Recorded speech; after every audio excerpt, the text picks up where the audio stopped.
need to share her screen. Can you make sure that happens, Austin?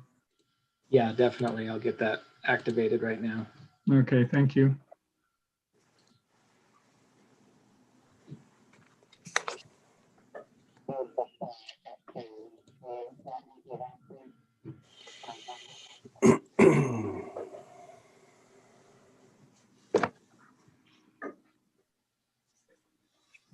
Hello, Greg. Did you get your audio fixed?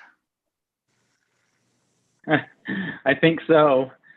Trying to find a better way. Not very well. Lon, are you the mayor tonight? Yes, I'm mayor tonight. You're mayor tonight, okay. We'll excuse Mayor Stout for a short time. He will be joining us when he can. Okay. Hi, Carla. I see you're here now.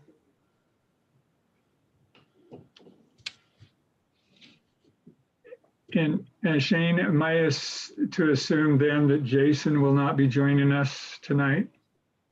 He had indicated if his internet signal is strong enough that he will join us. If not, he will not be on. Okay.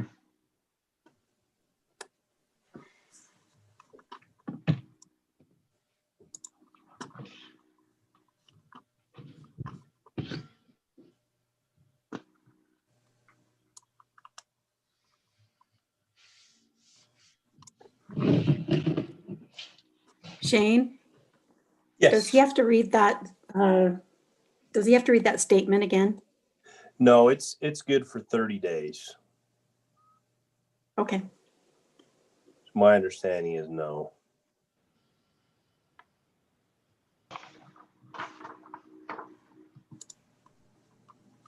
Okay, well, we might as well begin. Carla, you are, okay. Are you able to hear us, Carla? Okay. All righty. Well, welcome everyone. This is the Alpine City Council meeting, November 24th.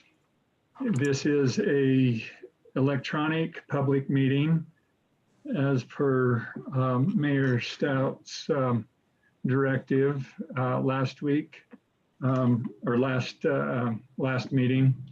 We'll be holding it electronically until otherwise specified. At the end of 30 days, Mayor Stout will then readdress the need to hold a public meeting or have an anchor location. This is being broadcast in YouTube, and I assume now we're up and running on YouTube, Austin? Correct. Yeah, we're up. All right. Well, welcome those who will be watching us via YouTube. We'd like to go ahead and have a roll call, starting with Jessica. Jessica Smewen, present. Greg. Greg Gordon, present. Carla. Carla Merrill, present. And Lon Lott, present. Again, we will excuse Mayor Stout for the time being. He will be joining us when he can. We also would like to excuse Jason Thielen this evening. We have with us also city staff Shane Sorensen and Bonnie Cooper, Austin Roy, and our Chief of Police, Brian Gwilliam, and Fire Chief Reed Thompson. Welcome to Cindy Wilmshurst, who will be giving us a presentation shortly. We'll begin with a word of prayer offered by Greg Gordon. Thank you. Our dearest Father in heaven, we are grateful to meet together this evening to discuss this city and its needs and the best way to serve its people. And we thank thee for all of thy love and guidance and support in our lives. We thank thee for so many blessings, for all of the wonderful people and sacrifices and that have been made on our behalf before us in this city and country and around the world. And we pray that we may best serve thee and the people in this community and this city. We pray that we may have unity and be led by thy spirit and thy will, and help us to ever draw closer unto thee. We so pray and ask a blessing on all of those who are in need here and wherever they may be at this time, and do so in the name of Jesus Christ. Amen.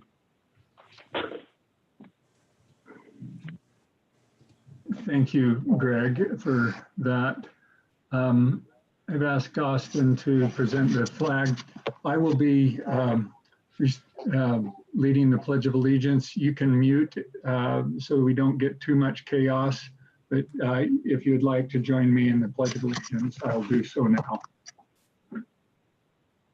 I pledge allegiance to the flag of the United States of America and to the republic for which it stands, one nation under God, indivisible, with liberty and justice for all. I just think it's a great time to be grateful for the great nation we live in and for the freedoms we have. It is hard to participate in the pledge where we're electronically, but and we haven't done it time here or there, but it's good to continue that exercise. Okay, let's move on to the consent calendar. Shane, I know we have a change in a few things on the original agenda, amended agenda. Would you like to cover a few of those things before we take a motion on the consent calendar? Yeah, Lon, real quick. Steve Doxey just texted me and he was having a little bit of trouble connecting, but he suggested that we should read that statement about no anchor location. So if you could do that first. Right on the top there. Yes. Okay. I'll go ahead again, even though I sort of explained it, but I will read it. Notice is hereby given that the City Council of Alpine City will hold an electronic public meeting today, November 24th. And this is in accordance with Utah Code 524210, Open and Public Meetings Act, pursuant to a written determination by Mayor Troy Stout, finding that conducting the meeting with an anchor location presents a substantial risk to the health and safety of those who may be present due to infectious and potentially dangerous nature of COVID-19 virus. Public meetings will be held electronically on and through December 10th, 2020, and can be viewed on the Alpine City YouTube channel. A direct link to the channel can be found on the homepage of the Alpine City website. And then public comments may be submitted to Alpine City admin@alpinecity.org. So we'll also be receiving, if you're on YouTube, you can make comments. Austin Roy, our city planner, will monitor that and make sure that we get the comments from the public as well. Okay, Shane, you can proceed. Okay, sorry about that confusion. This is the first time we've had 2 electronic meetings in a row since the new state law went into effect. So thanks to Steve for helping us out there. Okay, we did amend the agenda and added 2 items that are related. We have a 20-year-old truck that has had quite a bit of maintenance done lately. After the packet went out, we were able to find one Originally, we wanted to put this in the budget because of very uncertain revenues. We held back on this. Right now, the trucks are really hard to find. We have a different truck in the budget, and we still haven't been able to find one for it. So if the council is willing, we're requesting the ability to purchase this truck for $29,179.40, and then surplus the 2000 GMC 1500 that it would replace. So those are the two additional items. So Shane, we be best though to separate those out from the consent calendar then? Or does it matter? I think it's fine to approve the consent calendar. It's on the agenda now, unless, you don't feel good about making that purchase or would like to address them as separate items. That's fine too. No, I'm personally good with that purchase. Doesn't look like it's different than what we have discussed before as far as the dollar cost looks fine to me. Anyone else have any comments on that amended agenda item?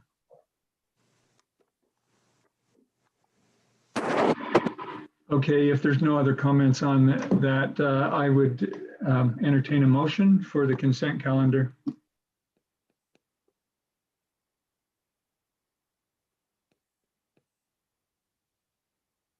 Lon, I'll make a motion that we approve the consent calendar as proposed.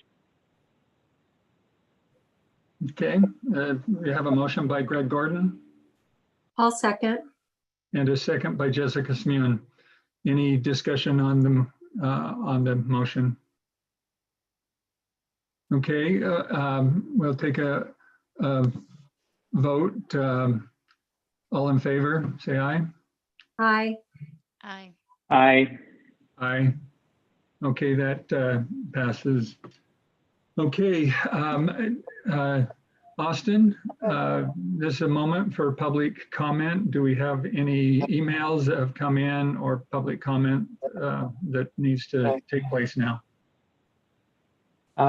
We do not, I have not received any emails, and I'm looking at Facebook right now, I'm sorry, YouTube, and I do not see any comments on there either, so. Okay. All right. Well, let's move into our reports and presentations. And again, welcome, Cindy. We would like to hear from you now. And Austin, I think she would like to share her screen.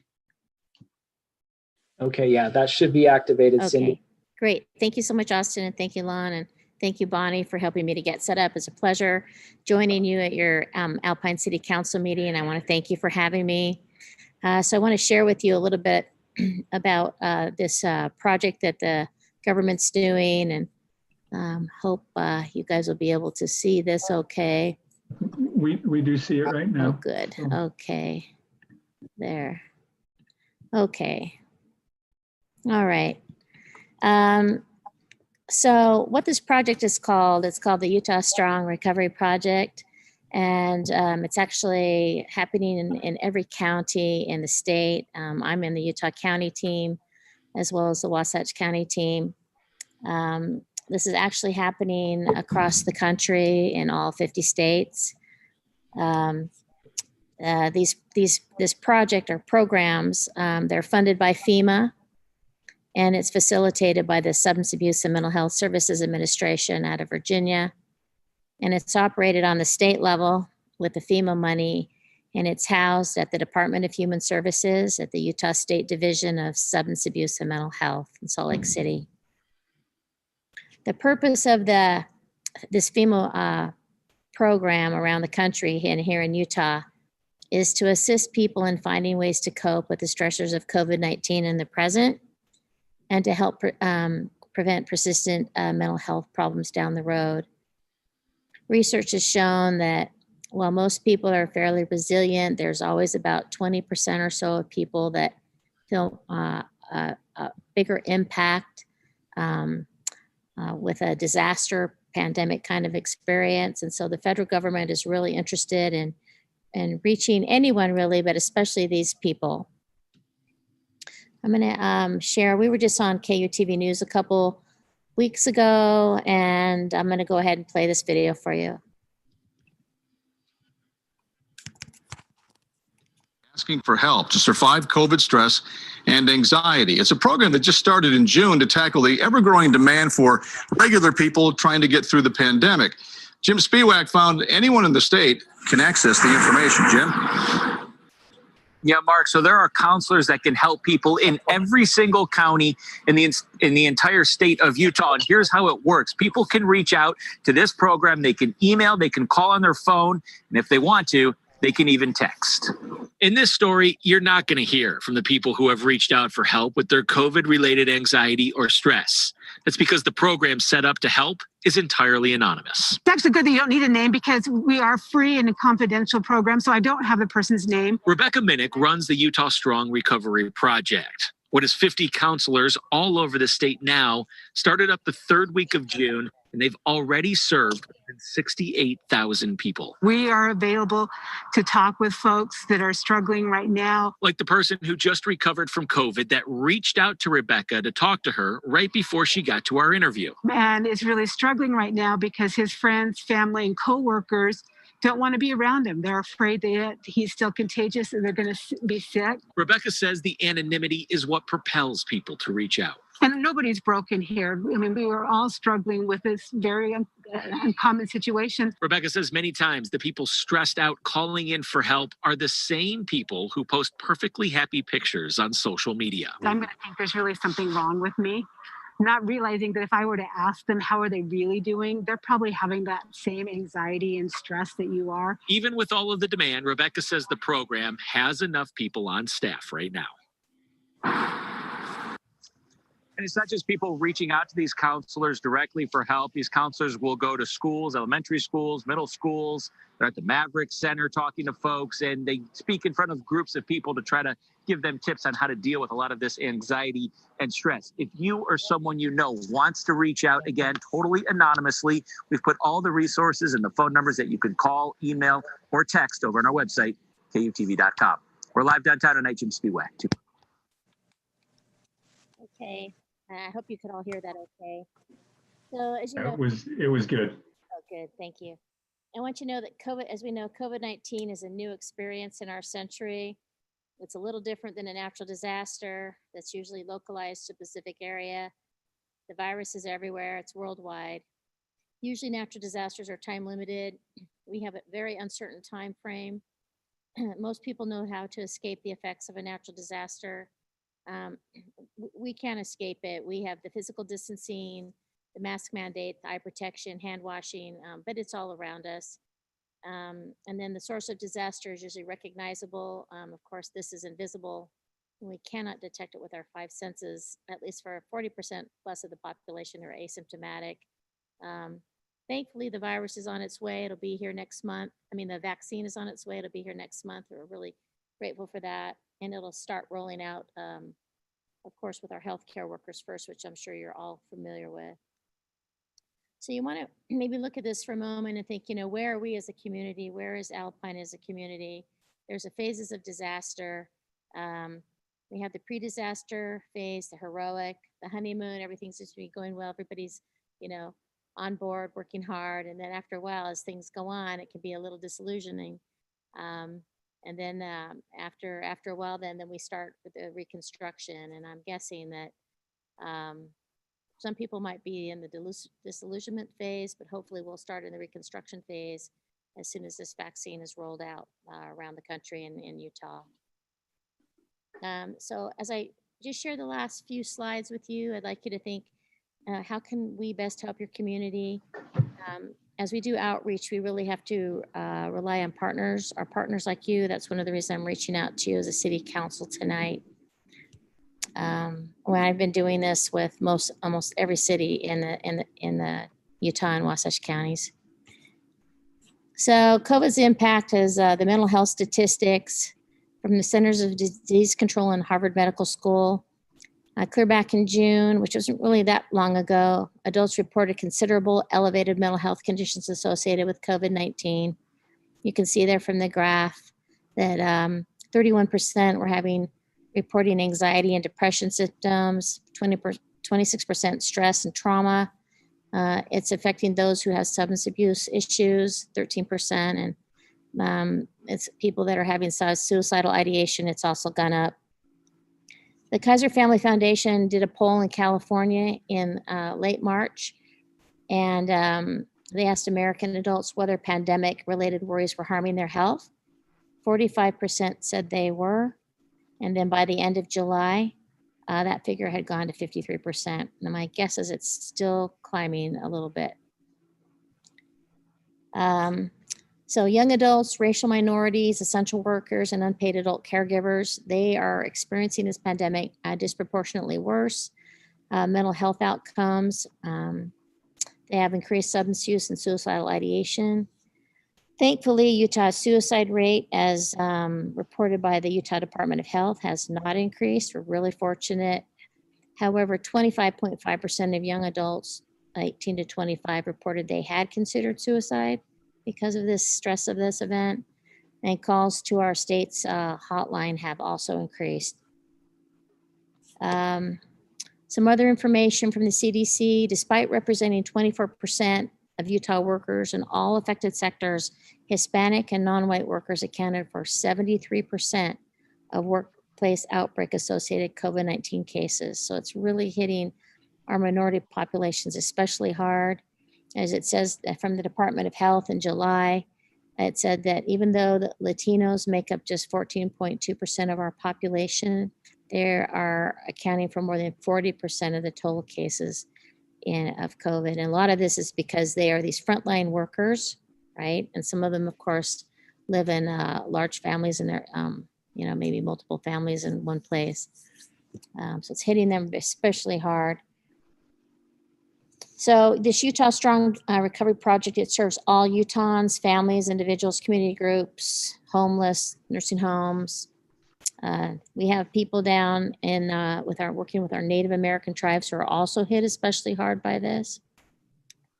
So what we're offering, and this is what FEMA's paying for, we're all FEMA trained counselors, and we're offering free and confidential counseling to anyone in Utah.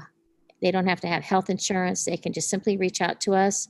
We do in-person outreach with protective, face masks and whatever's appropriate, social distancing. We're doing virtual outreach right now mostly because of the recent surge. But before that, we were doing more in person. We provide emotional support, also do public education. We just did a presentation at the Spanish Fork Library on a Facebook Live. And then we also provide information and referral services for those who need like rent assistance with rent or utilities, things like that. People that are maybe becoming homeless, we can connect them up with the Community Action Services in Salt Lake. So this counseling provides an opportunity for people to talk about, their thoughts and feelings with this experience. Just getting an opportunity to talk to someone, have someone listen to you provides a lot of relief to people. We provide more than one session. We can meet with them multiple times depending on their need. We also do education groups, as I mentioned, on how to protect and maintain your mental health during the pandemic. We also are doing support groups where we bring people together in the community where they can offer encouragement to each other, share coping strategies, have that sense of community. And this can all be done online, just like you and I are doing now tonight. And then it empowers people. They know that they're not alone. We also have a statewide hotline, the Utah Strong Helpline, and it's 7 days a week from 7 a.m. to 7 p.m. And then after that, it rolls over to the Huntsman Mental Health Institute, which was formerly called UNI in Salt Lake City. We also are getting our project information out in city newsletters. It's our little blurb that we share.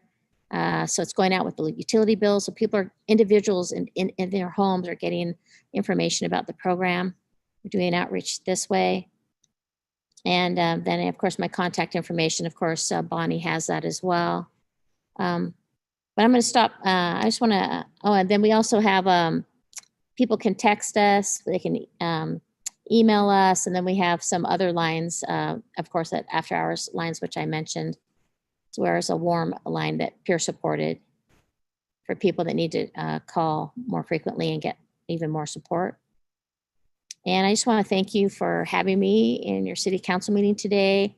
And just wanted to, I'm going to stop sharing here and just go back to meeting with you here and find out if there's any suggestions about what we can do to help the community of Alpine. Because usually it's kind of like Rebecca Minnick said in that KUTV news clip, you wouldn't know the people that are really struggling with this. You just wouldn't know usually. So. Well, thank you, Cindy. That sounds like a great help and a great program.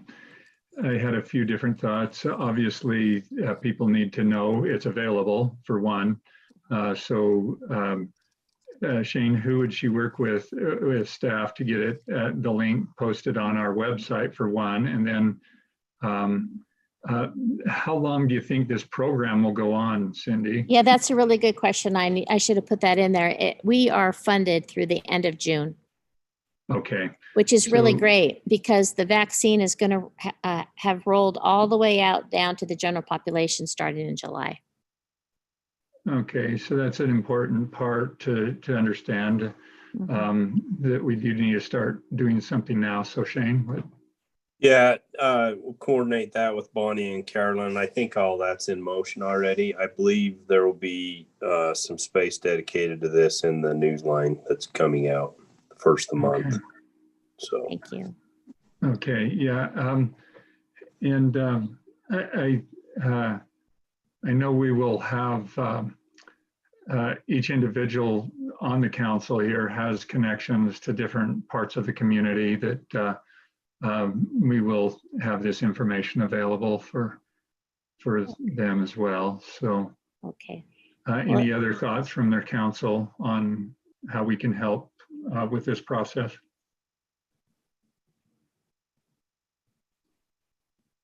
Okay. Well, thank you very much for having me. I appreciate it. You're welcome. Thank you. Have a happy Thanksgiving.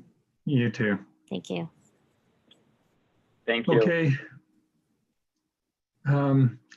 Let's move along to, and you can leave anytime you'd like, Cindy. Okay, thank you.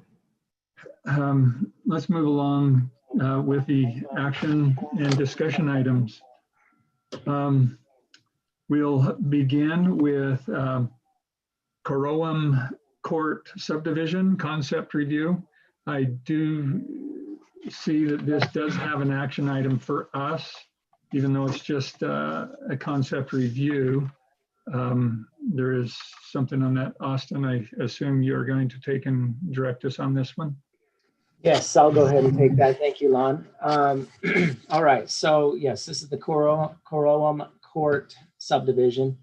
I have it highlighted here on the map for you to kind of give you an idea of where this is at. So this is at the end of the Whitby Woodlands. It's at the far north end of Whitby Woodlands area. Just for reference, this is where my mouse is down here. That's 200 North.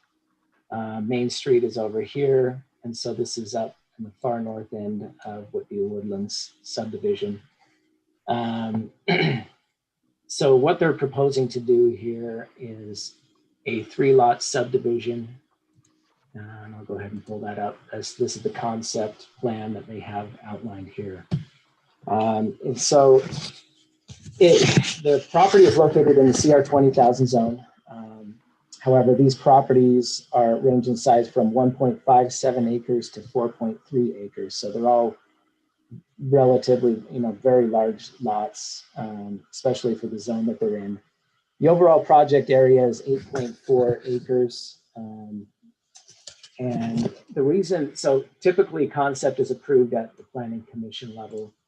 But the reason why there's an action item on this tonight is because we passed a new ordinance, if you'll recall, I believe it was earlier this year, that we do not allow lots with more than 5 sites.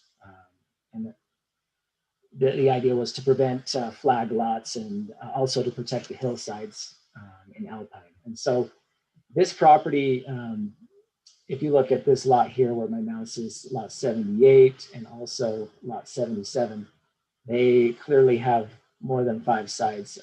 However, they're really kind of limited with their options here because the bordering out property lines that border the outside of this entire project, they don't have any control over those property lines or how those are shaped.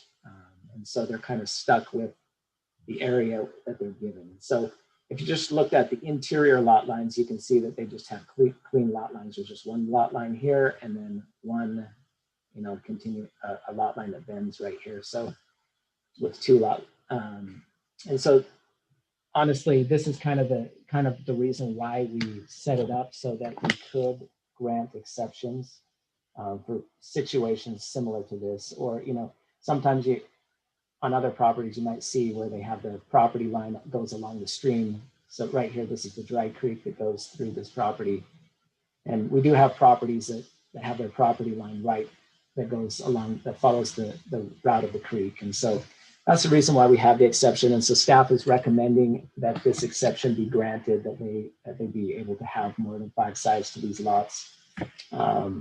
We don't see that it's hurting anyone in the area. They're large lots, so it's not like they're getting any extra density or anything else out of it.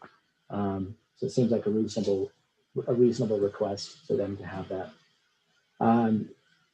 That being said, this concept plan does meet all of our planning, most of our planning and zoning requirements, other than the 5 sides. They will have to come back with a preliminary plan, and at that time they will have to meet fire safety and engineering requirements. But right now they do need to get an exception from the city council if they plan to move forward with this concept plan. So that's why it's here tonight. Okay, thank you, Austin. Do we have any questions from council in regard to any part of this concept and review? I have a question. I noticed in the geotechnical studies for it, it was kind of planned out as a 4-lot subdivision. Looks like it's updated to be 3. Does that change any of these factors at all in terms of layout or grades or anything that they were looking at? It really shouldn't affect, as far as geotech is concerned, it does not. I mean, what you're seeing on this concept plan is they do show kind of a rough estimate of where they would put homes, but those are not the final locations. In fact, on lot 78, you couldn't actually put the home there. That's just kind of an estimate. So they would have to readjust that, and they'll do that at preliminary. And it should be noted, there's like a drainage easement that goes through here on lot 78. All of those things are taken into consideration at preliminary, and they have to come up with the proper engineering for that. But as far as a geotechnical study is concerned, it's still the same properties, I guess. And so, Greg, there was a plan presented back in 2016 that actually in that same area, they requested 9 lots. And so this definitely is a better plan, which means that that they're able to move out of some of those steeper areas with the building footprint of those buildings that I see on this particular one compared to the one that was presented before to us. So this one's actually a little lighter. I also, if anyone did have a question on that cul-de-sac, it does meet the code. I asked that, make sure that it's within the proper distance. There was one of my concerns on a parcel that's just to the northeast there, that weird looking little shaped thing. Yeah, right in there, that area. I was worried that maybe they would be landlocked, but staff answered questions about that one, that it's part of property to the north, owners of the north, and that area may not even be able to be built in. So So that answered my question on that, with my concern that we would box someone out, but that's not really, sounds like not really part of that, an issue with that. My question is, they're asking for an exception on the number of sides on the lot, but isn't the requirement 110 feet of frontage? So are they also asking for an exception on that? They're not. So the frontage is actually measured, let me zoom in here. And so you can see lot 78 here. That's the one with, so in a cul-de-sac, the frontage requirement kind of goes down. So at curbside, it's measured 80 feet, but then 30 feet back, it has to measure 110 feet in width, which they've outlined here. It does meet that requirement. So they would have the minimum requirement for frontage on all of these lots to meet that requirement. Good question, Jessica, thanks. And actually, that frontage is typically measured at the 30-foot setback radial to the property line. So it would actually be longer than 110 feet if you did that. So this would meet our ordinance. Okay, thank you.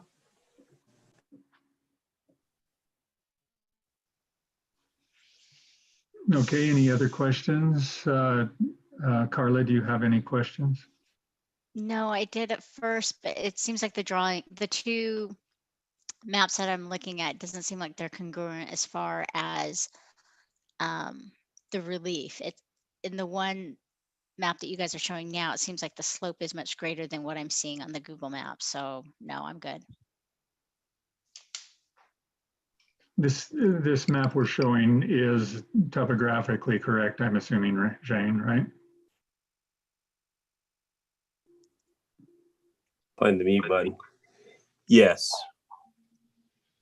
I also did have the question that was answered for me that it doesn't infringe upon any of the stream, the floodplain area. Their footprint of their building area is, they have enough percentage of buildable area outside that floodplain along the creek there. So it seems that a lot of the critical issues that keep someone from building there has all been addressed. So yeah, and Lon, just to add to that, in addition to the the floodplain and the stream there, there's also, we have a ditch that runs through here, which are these little dot arrows, little V-shaped things that go down here. So they have that. There's also this drainage easement. So there's a number of obstacles that make it a little bit more challenging to build on these. They have to, but it is doable. It's what they're proposing here. So according to the fire code, if these buildings are greater than 4,800 square feet, they need to have residential sprinklers. Is that correct? So they would be anything above 10,000 square feet requires fire sprinklers. And then it's based on a survey that we do based on the interface challenges that we may deal with in the area as well. And so it's an automatic at 10,000, and then also based on the survey score that's provided based on topography and access and some other issues would also possibly be a qualifier. Okay, and then would we also need to have a fire hydrant in that cul-de-sac also to meet the 250 feet to any structure? Yes, and that's what was proposed as part of the comments of the staff comments. Okay. okay, are you just going to point that out then, Austin? Yeah, I was just bringing it up on the screen okay. here. So these are all the fire chief wrote this memo, just kind of outlining. Okay. And that, again, all of these points, the concepts here now just needs an exception on sides. The rest of this stuff then will be dealt with and brought in compliance when they do a preliminary, I'm assuming. That's correct. Okay, Okay, I'll Okay. make a then. okay, Jessica, go ahead. Okay, I'll make a motion to grant an exception to allow more than 5 sides per lot as shown on the approved Coriorum Court subdivision concept plan. How do you pronounce that? That's I believe complicated. it's Orolum. Borough. Okay. Okay, thank you, Jessica. We have a motion by Jessica. Have a second? I'll second. Okay, and a second by Greg Gordon. Okay, any other discussion on the motion?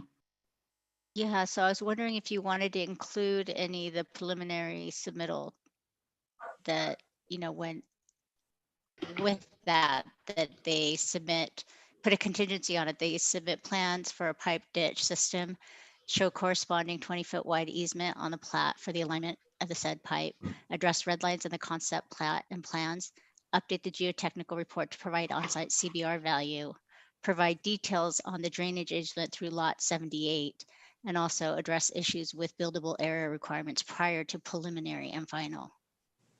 Would you be amenable to add those to your motion? Yes, I'll add those. Okay. So, Greg, Lon, just one point of clarification. So at the concept stage, these subdivision plans just come to city council for information. Isn't that correct, Austin?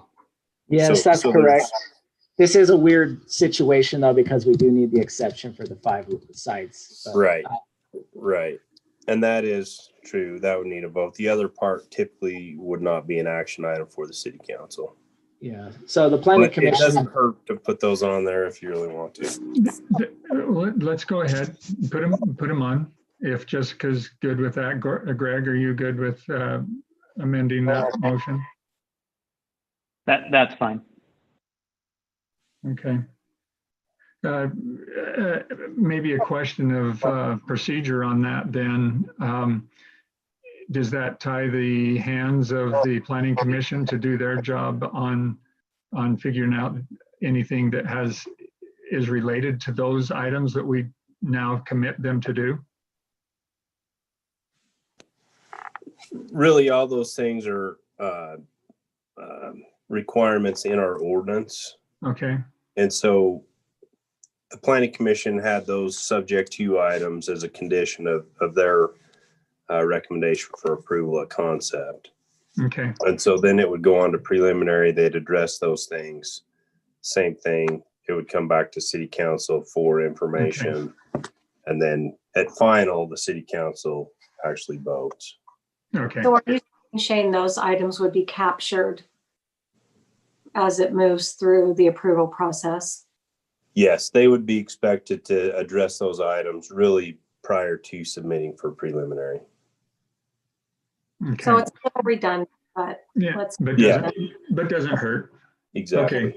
We have a motion on the table. Any further discussion? Okay, we'll go for a vote. Carla? All in favor? Carla? Aye. Jessica? Aye. And Greg? Aye. And Lon, aye. Okay, that passes then. Okay, thank you for that, Austin. Let's go on then to the Rigid Alpine Phase 4 final approval. Austin? Okay, all right. Thank you, Lon. Okay, so this is the Rigid Alpine. Again, it's phase 4. So, the city council has seen this. They've been progressing along pretty quickly. The first 3 phases, I believe they've done most of those within the first year and a half. So it's been progressing along pretty quickly. This is kind of an overview map of the overall project. So just as kind of a quick recap, it's the Rigid Alpine is a 72 lot subdivision on 189.5 acres. However, the phase that we're looking at tonight is outlined here in red. That's phase 4. It's 11.9 acres. And there are 13 lots within that phase. And lots range in size, let's see here, from page here, 0.46 acres to 0.76 acres. This is the final plat, and so it does require approval from the city council. This is, it's been recommended by the planning commission. However, it does need final approval here at city council level. So a couple of things to note on this project is that they originally submitted one set of plans. I should actually let me back up here. So within this phase, there is a park area. So kind of this larger lot down here on the bottom of this cul-de-sac is a park slash pond retention basin. If we go to the next slide here, you can get a better idea of what that looks like. So this is what they proposed in their original plans. Over here, you can see that there was a parking lot. There's a bathroom with restroom with 4 different separate restrooms. And then down here would be kind of a park space. Through the process, originally this was proposed as a soccer field, but then eventually, as the planning commission and city council discussed this, they decided it would be a better fit for a family park. So that's kind of what the intended use of this would be right now. And again, this serves also as a detention basin for the storm runoff for this subdivision. Now, what you're seeing on the screen here, you see 2 different renditions of that same plan. So as they started working on this phase, the neighbor to the south, Kevin Tao, got involved in the process, and he was concerned about having a park next to his house, wanted to have a fence to kind of keep his privacy, maintain his privacy. And so if he were to do that on the first plan that we see at the top of the screen here, his fence would be at the bottom of this, what would be basically a hill. As you can see the contours, it goes up, and then this would be the top of it. So what he's now proposing is what in the plans that you'll see in your packet, we've kind of worked out a compromise where we would push this park out a little bit more. So to open it up here, this open space area would be bigger. We push the slope of the detention basin onto Mr. Tao's property. By doing this, it makes the park bigger. It allows Mr. Tao to put his fence on top of the wall and still maintain it on the property line. On top of the hill or the slope there. And however, it would require that the city have a slope easement. So in the event that if we ever had to maintain the detention basin, that we could get in there and maintain that. So, but for Mr. Towles, he would be able to landscape that. He'd be able to have his privacy, and the city gets a little bit bigger park out of it. So it's kind of a win-win situation. But again, if for whatever reason, if the city council doesn't have an issue with this, in the packet, we've also included the original plan, which is this concept up here above, which would just keep everything on the city property. So those are 2 options that you're looking at with this tonight. Also, let's see here. What else do I need to cover? So let me scroll down here to the actual plat. So this is what the plat that will get recorded with the county. All of the lots, they haven't really changed since the concept and preliminary plans that they brought in. So they still meet our ordinance as far as zoning requirements are concerned. We do have a few conditions of approval that need to be considered as this is approved. And the Planning Commission has outlined those in their motion of recommendation. So I'll just kind of go through those one by one. So the first one is that all offsite improvements of phase 1, which again, this is phase 4, but phase 1 scroll back here, this would have been this area over here. Some of the offsite improvements still need to be completed there. And as a condition of approval, those offsite improvements should be completed before phase 4 is recorded. That's what the Planning Commission recommended. Also, the developer needs to provide a maintenance agreement for the pressurized sewer system that would be recorded with the plat. Third, the developer needs to provide a slope easement, and that's what I mentioned on the, so you can see that here on the plat.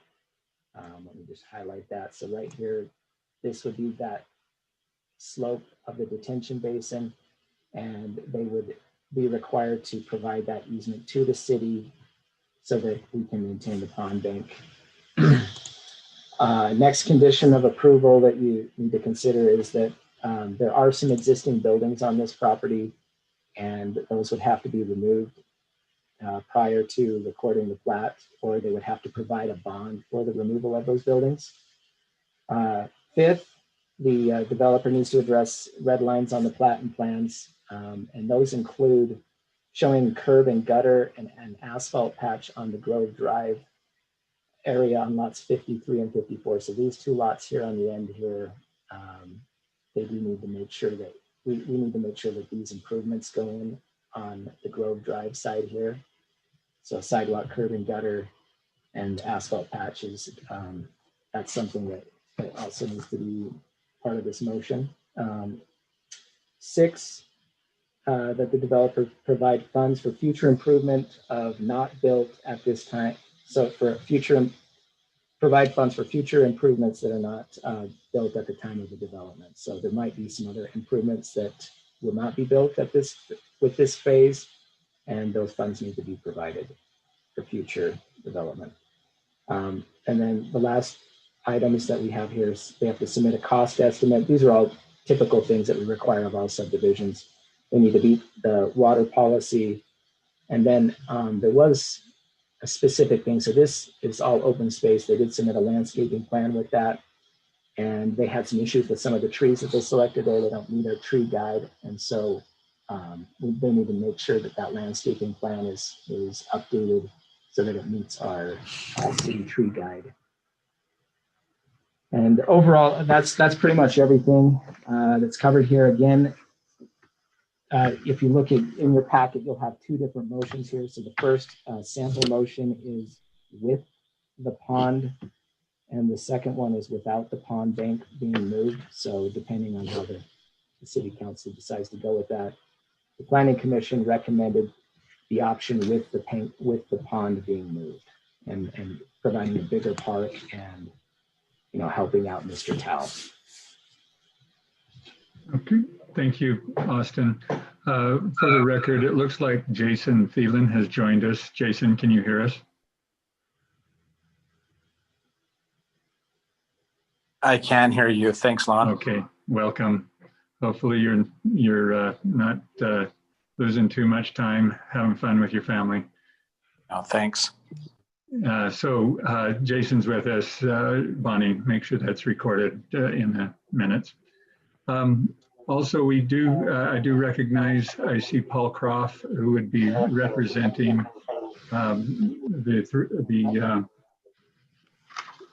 this motion on the table that will be today as far as the rigid Alpine. He's representing this property. Can you hear us, Paul? I can hear you, Lon. Thank you. Okay, very good. Welcome as well. Is there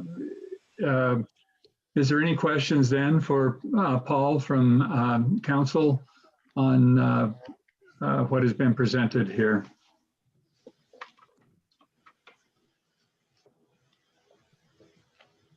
No, but I did have a question as far as the city, what their preference was in regards to the pond. Yeah, okay. Austin, do you want to address that, or who does that? Yeah, I mean, I can speak or Shane can speak to that, but we do favor the option, the first option to move the pond bank. The pond bank, yeah. we feel like it'd be a better option for the city. It'd be better for maintenance, better for the park, just overall a better option. Yeah. And Austin, is there any reason to not allow the pond bank to move? I mean, the only thing is if you wanted to ensure that it was all on the city's property, but honestly, we get that with the slope easement. So I feel like that's negated with the slope easement. There is an added benefit that it does make the flat area in the bottom of the pond a little larger than it would have been with the previous plan. Yeah. Also listening to the Planning Commission meeting, Mr. Tal was very in favor of it. He spoke, or pretty sure he spoke, listened to his favorable response to it. So it looks, as far as the plan that I am looking at too, is the irrigation plan, the landscaping plan. It looks really good. Actually, I personally would prefer seeing that slope moved the way it is.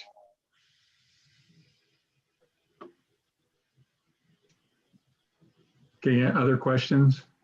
Thank you, Carla. I just had a question for Paul. That just, you know, not in particular to this. What is your plan to get internet access up to the ridge? Have you worked with a provider to somehow, you know, dig in a pipe for connectivity up there? Yeah, there's there is high-speed internet up there right now. Cox is up there. CenturyLink is up there. They have their utility boxes already set and all the conduit in place. So that's my understanding. We do have one homeowner who does live there. He happens to be a friend of mine, and he's very happy with the level of service he's receiving right now. So no issues reported so far. Okay, interesting. Thanks. Hey, and I would just say on this issue, you know, it's great to have a proposed situation that's a win-win-win for the city, for a neighboring property owner, and for the developer. So happy this all came together, and appreciate Kevin Tal's cooperation. And if it's appealing to the city, we're willing to roll forward with this change. So I just did have one question as far as, and it's for Shane. Do we know, like, do we have a timeline for improvements on Grove Drive? When that's going to happen? Are you talking the frontage of this subdivision, Carla, or the rest of Grove Drive? Correct. Yes. No, just in front of the subdivision. So what we're proposing, I mean, I assume though, isn't it all going to be at the same time? No, that was changed. The original annexation agreement had Grove Drive being improved, and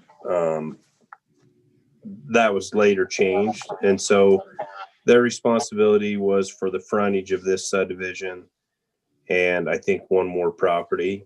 We're proposing that along the frontage of these two lots, these two corner lots on the entrance, I can't remember the name of the road, that portion of Grove Drive be improved right now. I think there's a lot of reasons to do that, with brand new homes going in there and new landscaping, being able to landscape up to these hard improvements, I think would be beneficial to them, and would make it so someone coming southbound on Grove Drive wouldn't want to feel like they could cut that corner onto those properties without curb and gutter. And my understanding, there was some discussion at one time that the developer would just put those funds in escrow with the city, so that those funds could be put towards a future project. But it's my understanding from Jed in discussion with Paul that either way it costs them, so it doesn't matter to them. They'll either do them now or give the city the money to put in escrow, and our preference would be now. Okay, Carla, did that answer your question? Okay. Yes. Welcome, Mayor Stout. I'll just sort of finish a couple things here, if that's okay, so that we don't lose track of where we are on this particular one. Jason, do you have any questions or comments on this?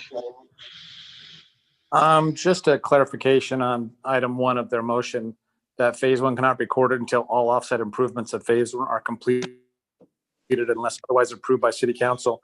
Is there a reason why anything in phase 1 would not be completed? I'm wondering why they put that in there in their motion. Jason, there's one item still left, I believe, on that list from phase 1 offsites, and that is completion of the Fort Creek booster station. There's still a couple of outstanding items on that improvement. So that would need to be done before phase 4 is recorded then, correct? That's what our ordinance says, yes. Okay.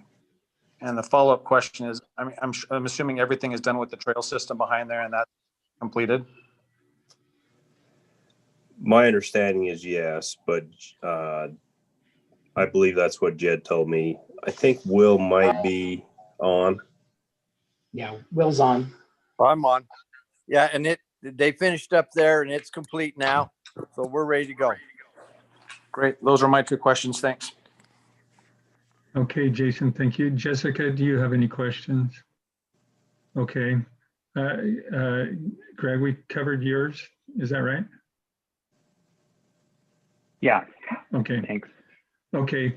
So is there any other information we need then? If that's all from the council,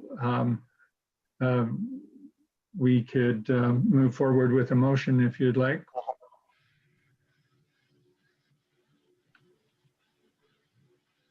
I'll make a motion to Okay. approve allowing the pond bank to be moved to the property line. Okay, so I move to recommend approval of the proposed rigid Alpine Phase 4 plans, which show the pond bank on the property line with the following conditions. Phase 4 cannot be recorded until all offsite improvements of Phase 1 are complete unless otherwise approved by City Council. 2, developer provide a maintenance agreement for the pressurized sewer system to be recorded with the plat. 3, the developer provide a slope easement for the portions of pond bank which are not situated on city property to be recorded with the plat. The developer either remove existing buildings which do not meet setbacks or provide a bond for the removal of them prior to recording the plat. Also, the developer addressed red lines on the plat and plans which include showing full frontage improvements for lots 53 and 54. And also the developer provide funds for the future improvement of Grove Drive per the development agreement. The developer submit a cost estimate. The developer also meet the water policy with Alpine Irrigation Company shares, and the developer addressed tree issues on the landscape plan.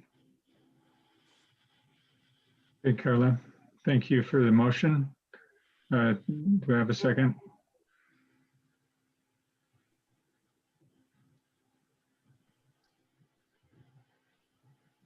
I'll second. Okay, Carla made the motion. Greg Gordon's second. Any questions or discussion on the motion? My only question would be on the first item there, do we really need to put unless otherwise approved by city council, since we're moving forward on this and we're not approving it by city council?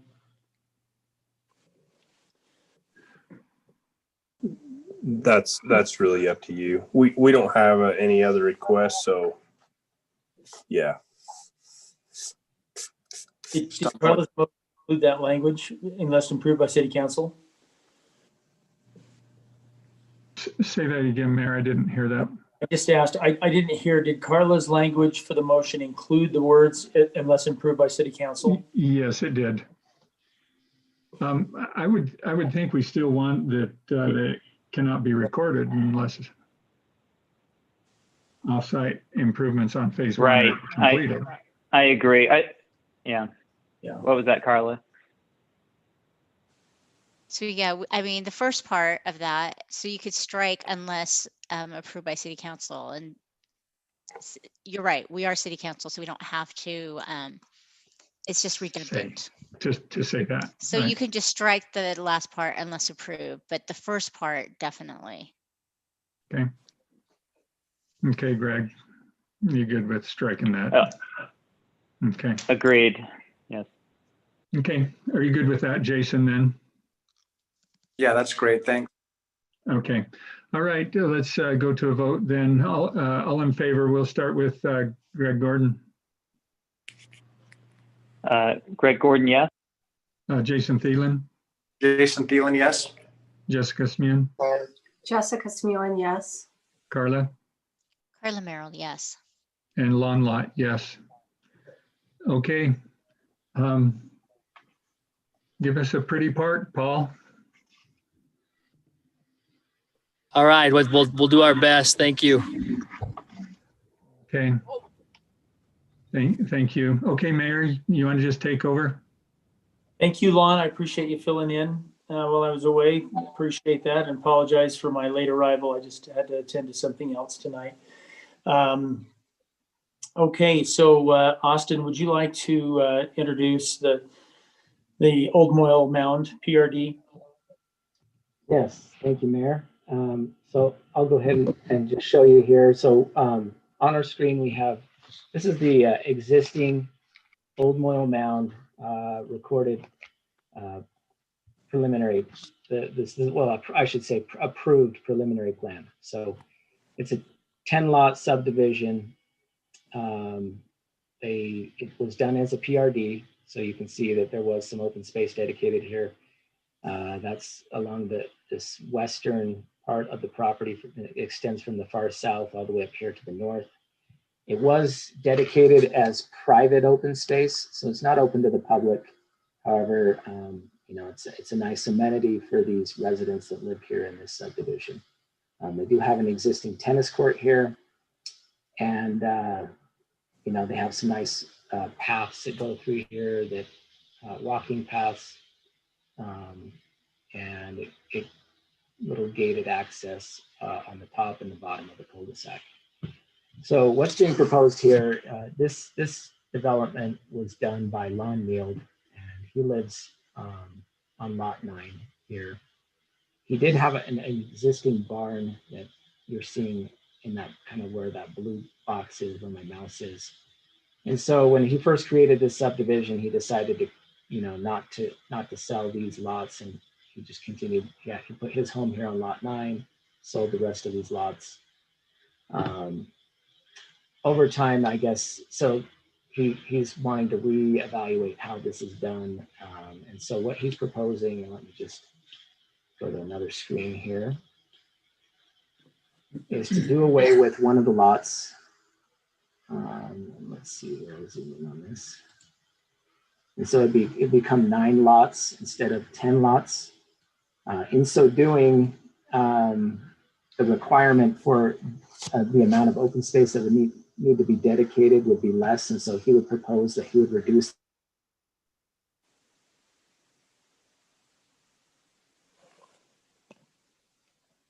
He has his home here, he has his barn here, and he's found that he's been using this, and he doesn't want to give up that extra lot there. So he would still get rid of lot 8 here, which is down here to the south. Currently, he's using all of this as his own property, but he's kind of teeing it up so that he could sell this lot 8 off, and then this would still remain open space. But the boundary line between the previous lot 10 and the open space would be readjusted to reduce the open space slightly, and accommodate him some extra space on this property here. So this, all of what's being proposed does meet our ordinance. And the reason why it's coming, why this is being presented is because it does alter the preliminary plan. He will have to come through with a final, this is not a final plat. He will have to come through with the final plat, and he anticipates doing so, I believe, within the next 6 months. So he's just kind of getting this ready so that, come next year, he can make some changes. And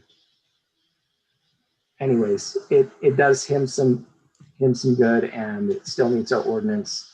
And so Planning Commission has recommended this. Pretty straightforward. I'm not sure if we have the right representative on the line here. Ed Gifford is the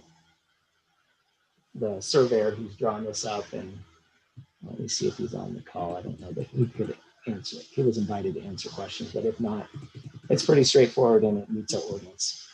Jason, so I believe in the packet, it says that they're requesting a 1 reduction in lot number in the number of lots, but a 25% reduction in the amount of space. But if that hashed area is going to remain in open space, that doesn't appear to be 25% or a 25% reduction. You're asking Austin, right? Yes.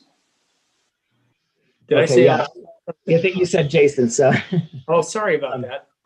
Yeah, no worries. Okay, so yes, so the hatched area is the open space that's changing, but however, the open space is all of that green. So all of that green together, right, it equates to 25% of the project, and we have the calculations are here that.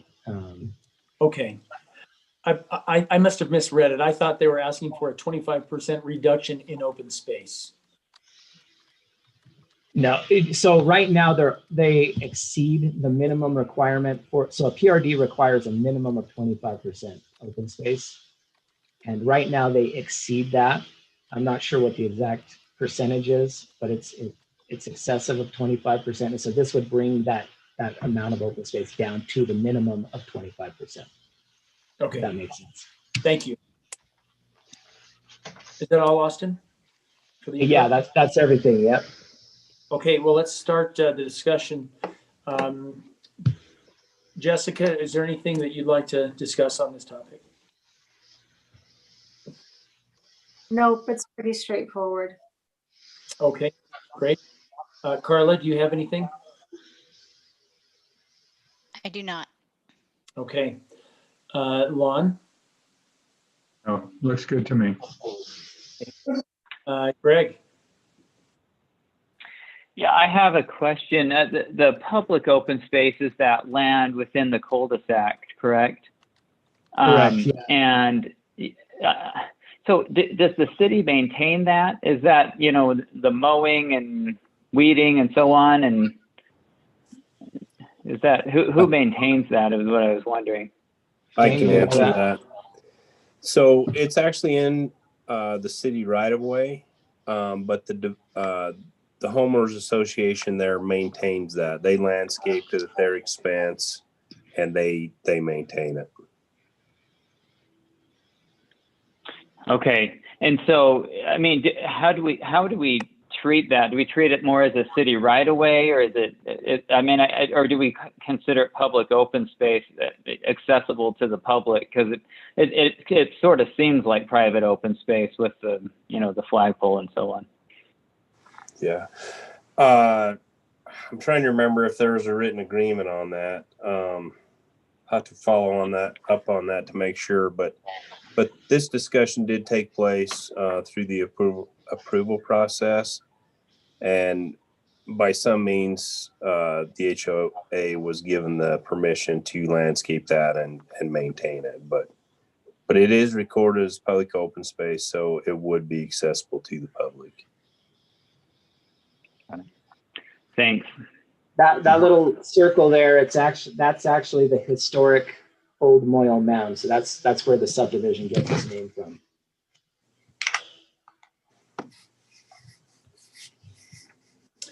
Okay, did you get your questions satisfied, Greg? Yes, thank you.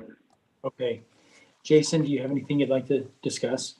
No, other than make a motion. Okay, please do. I motion to approve the proposed revised concept preliminary plat for Old Moyle Mound PRD as proposed. We have a motion by Jason Keelan. Is there a second to that motion? I'll second. Second by Carla Merrill. Any further discussion on the motion or questions? All in favor, starting with Carla, Aye. Jason, Jason, I. Greg, Gordon, Aye. Lon Lot, On lot I. Jessica Smuin. Aye. Okay, we have a unanimous vote. The motion passes. Okay. Next item on the agenda is the Alpine Fitness Center. Paul Anderson is the applicant. Mayor, Yes, did Lon. Ed Gifford want to comment? He said something.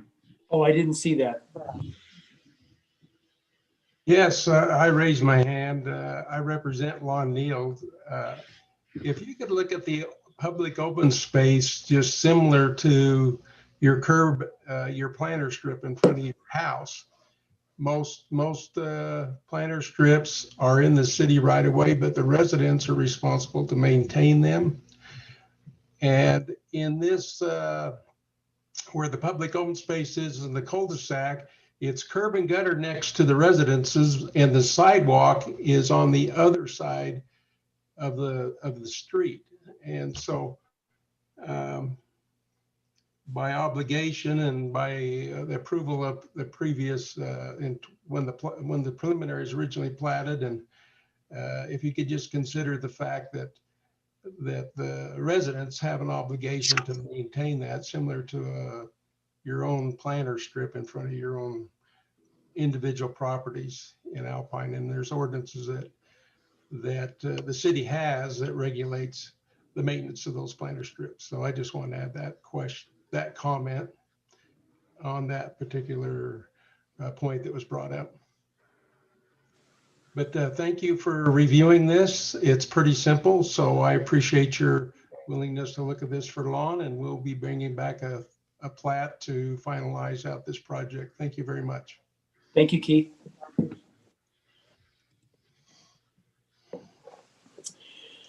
Okay. Shane, did you want to take this introduction, or is that Austin?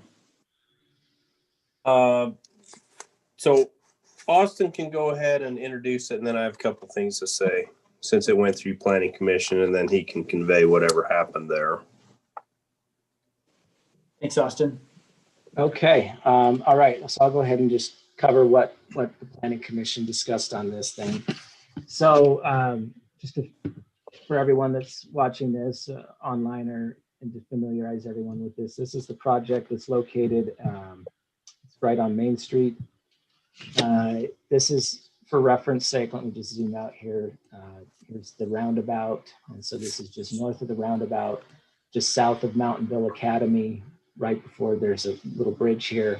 It's this triangular piece that's highlighted here. So this is the property that we're talking about tonight. The property is 0.58 acres. On the property, the applicant is proposing to put a 9,380 square foot building. This would be the future location of Alpine Fitness, Alpine Physical Therapy. And this is the site plan that you see on the screen before you here. So they do meet, so the Planning Commission, their job is to look at this to see if it meets all of our requirements for a site plan. And so what they've looked at is, does it have the right amount of parking?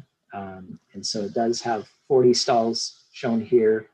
The requirement based on the square footage of the building and the use type of the building would be required to have 38 spaces. So it does exceed the number of off-street parking spaces that would be required for a structure of this size in the business commercial zone. Setbacks for this building, you can see, you can't really see on super small, but that's a 15-foot setback from Main Street to the front of the building. So Main Street is along the bottom of your screen here. That would be west, and then heading east is towards the top of your screen. The Dry Creek does run right adjacent to this property to the north on the left-hand side of your screen here. And so this item has come to the City Council numerous times for exceptions and other things. So just to kind of cover some of those, there was a land swap that was done at one point, which allowed the property owner to put some power lines underground. Also, it swapped a little piece that the city owned here. And some of the details had to be worked out on that, but it's being recorded. The plat has been sent to the county to be recorded. In the previous city council meeting, the applicant was granted an exception for setbacks. Previously, we used to have a setback requirement of 30 feet on the front of the property. It's now 15 feet, but he was granted a 15-foot front setback exception, which is now the new standard. And then on the north side of the property, he was granted a 2-foot setback exception. So the north end of the building here is 2 feet away from the property line, which is shown here according to the exception that was granted. And let's see here. Also, there used to be a gas line that ran through this property here, and there was a gas easement for that high-powered gas line.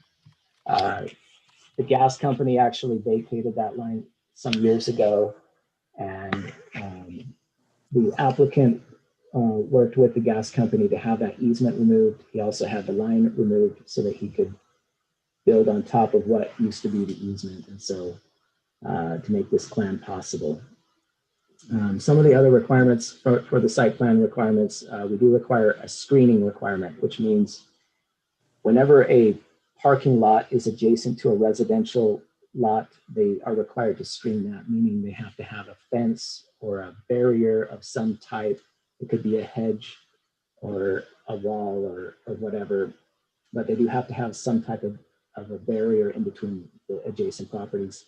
There currently does exist a concrete panel fence that comes down to about this area where my mouse is. They would have to finish, the plan shows finishing off the front of that with a 4-foot hedge, would extend down to the frontage area. Let's see, they've also were granted an exception to have parking inside the front setback area. However, now that the new front setback is 15 feet, that exception doesn't really apply anymore. Let's see here. The size of the structure, so based on the size of the structure and the use and the zone that it's in, it would be required to have fire sprinklers, and that's included in the staff report. The fire chief goes over that, and that's inside your packet. And let's see here. Let me see if there's anything else. Okay, the height of the building. So the highest point of this building would be 34 feet, which is the maximum allowed in the business commercial zone. And I'll just go to one more thing before I go down to I was going to go to the elevations, but this is the landscape plan. They do meet the 20% minimum landscaping requirement for the zone. So all of this, they're exactly at exactly 20% landscaping. Let's see. Finally, the design of the building, the planning commission looked at the design of this. You know, they had a lot of questions about it. We do have a design guideline for the business commercial zone. There was just some discussion, you know, this doesn't necessarily, it's called the Gateway Historic Zone. And there was some discussion, well, this doesn't really look historic. However, it does seem to be kind of in the same fashion as some of the similar recent buildings that have come through. So notably, the Planning Commission pointed out the Ezra Lee building, the Pine Valley Realty building as kind of some examples of a more modern approach that fits Alpine. And so we can look at some pictures of that in a second, but I want to back up 1 second while I'm on this screen here. This is the photometric light plan. So the applicant would be required to have adequate lighting here. They'd have to have Alpine City street lights to illuminate the parking area. The plans that are in the packet have been redlined. They do need to update that to the new standard that the city has for the dark sky street lights. And so that's something that would have to be taken care of if this is approved. I believe there were some drainage requirements, some engineering stuff that they've shown that it meets our requirements, such as the floodplain and the storm drain requirements. If we scroll down here, so these are the elevations of the building. This is kind of a mock-up of what it would look like. The applicant has pointed out that these colors aren't showing up as well in the packet as the actual materials. So this would be kind of a graphite color. This is a metal siding here. This where my mouse is. Stone along all of the pillars. Windows in between, all glass. These would be wood timber beams. And then this is actually an old elevation. Let me pull up the more recent one. Just one moment. Okay, so this is the latest elevation. So they've swapped out this. This used to be stucco, and now the applicant is showing timber. It's going to be kind of a wood above the stone pillars there. So this is the west elevation. So if you're on Main Street, this is what you would see from Main Street. This would be the south elevation. So you'd probably see this corner here as you drive by on Main Street. This goes towards the east, towards the back of the parking lot, to kind of give you an idea of where that's at. And so the tan or the cream color that you're seeing here on your screen, that would be stucco. Go back to this. And then the north elevation of the building, this would be the north end of the building. It would be that these kind of metal sheet siding. If you've seen the new Ezra Lee building that was recently built, the one on the far west of the roundabout, east of the roundabout, that building has a similar, the same type of siding on it. It's black on that building. This would be gray. The roof color is kind of a bronze. Let me see if we have those pictures in here. Okay, so this is the stone that they're proposing for the building. So that a little too much.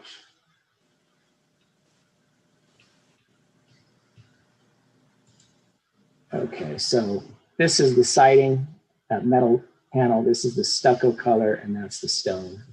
The stone is kind of a multicolored. It has moss growing on it. It's kind of a more natural looking. This is a close-up of the siding. Here it is, and this is, so I should point out that the coloring probably it changes with the lighting. So this was taken indoors inside City Hall. These are the stones. This is the roof color. Here is the siding. So the siding would be this texture. It kind of has it waves up and down, up and down. It's this light gray color, light gray thing, but the actual color would be this darker color here. But the texture would be that. Here's another shot of the stone, but this is in daylight, so it looks different in the daylight than it does inside a building. Give you a better idea of what it would look like outside.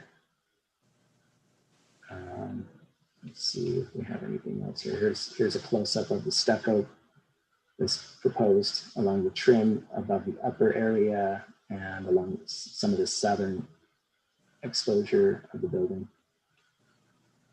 And then there's the light standard. So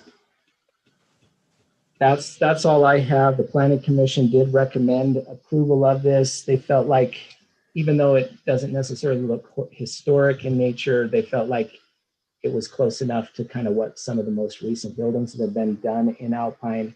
They also felt it kind of had a modern approach that you might see in similar mountain communities like Park City, where they kind of have the mountain modern architectural style. And I believe that's what the applicant is calling this style of his building here. So that's kind of my summary of what was discussed in Planning Commission. And I'll go ahead and turn it over to Shane for whatever he has to say.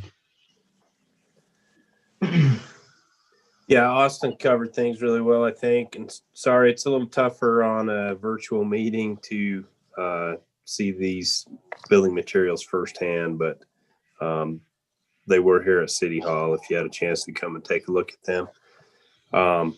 We have been waiting for the right-of-way to be transferred from UDOT.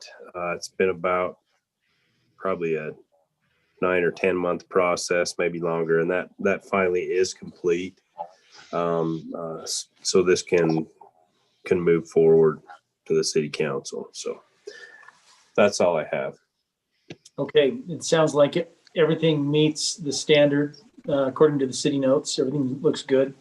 No reason to hold this up.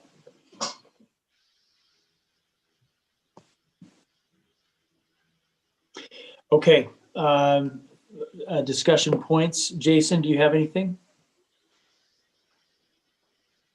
A couple things. I guess the very first thing, the Historic Gateway Committee is the Planning Commission, correct? Correct. Okay, so they're the ones who determine if it meets it. It sounds like, from what I'm hearing Austin saying,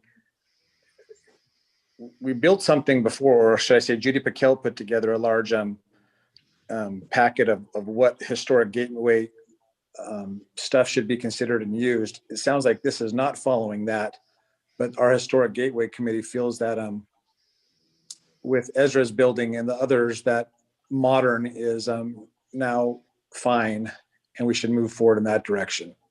If someone brings us that, that's what it sounds like. Yeah, let me just fill in, Jason. So some of their commentary was, some of them, they said, well, I don't feel like it meets the current guidelines, but I do feel like it's compatible with what's been done before. And then the conversation proceeded that they wanted to kind of reevaluate the guidelines. They don't necessarily, they're not sure if that's the way that they feel like Alpine should move forward. So there was a discussion, hey, we want to see those guidelines and maybe re-review those and reevaluate what we consider.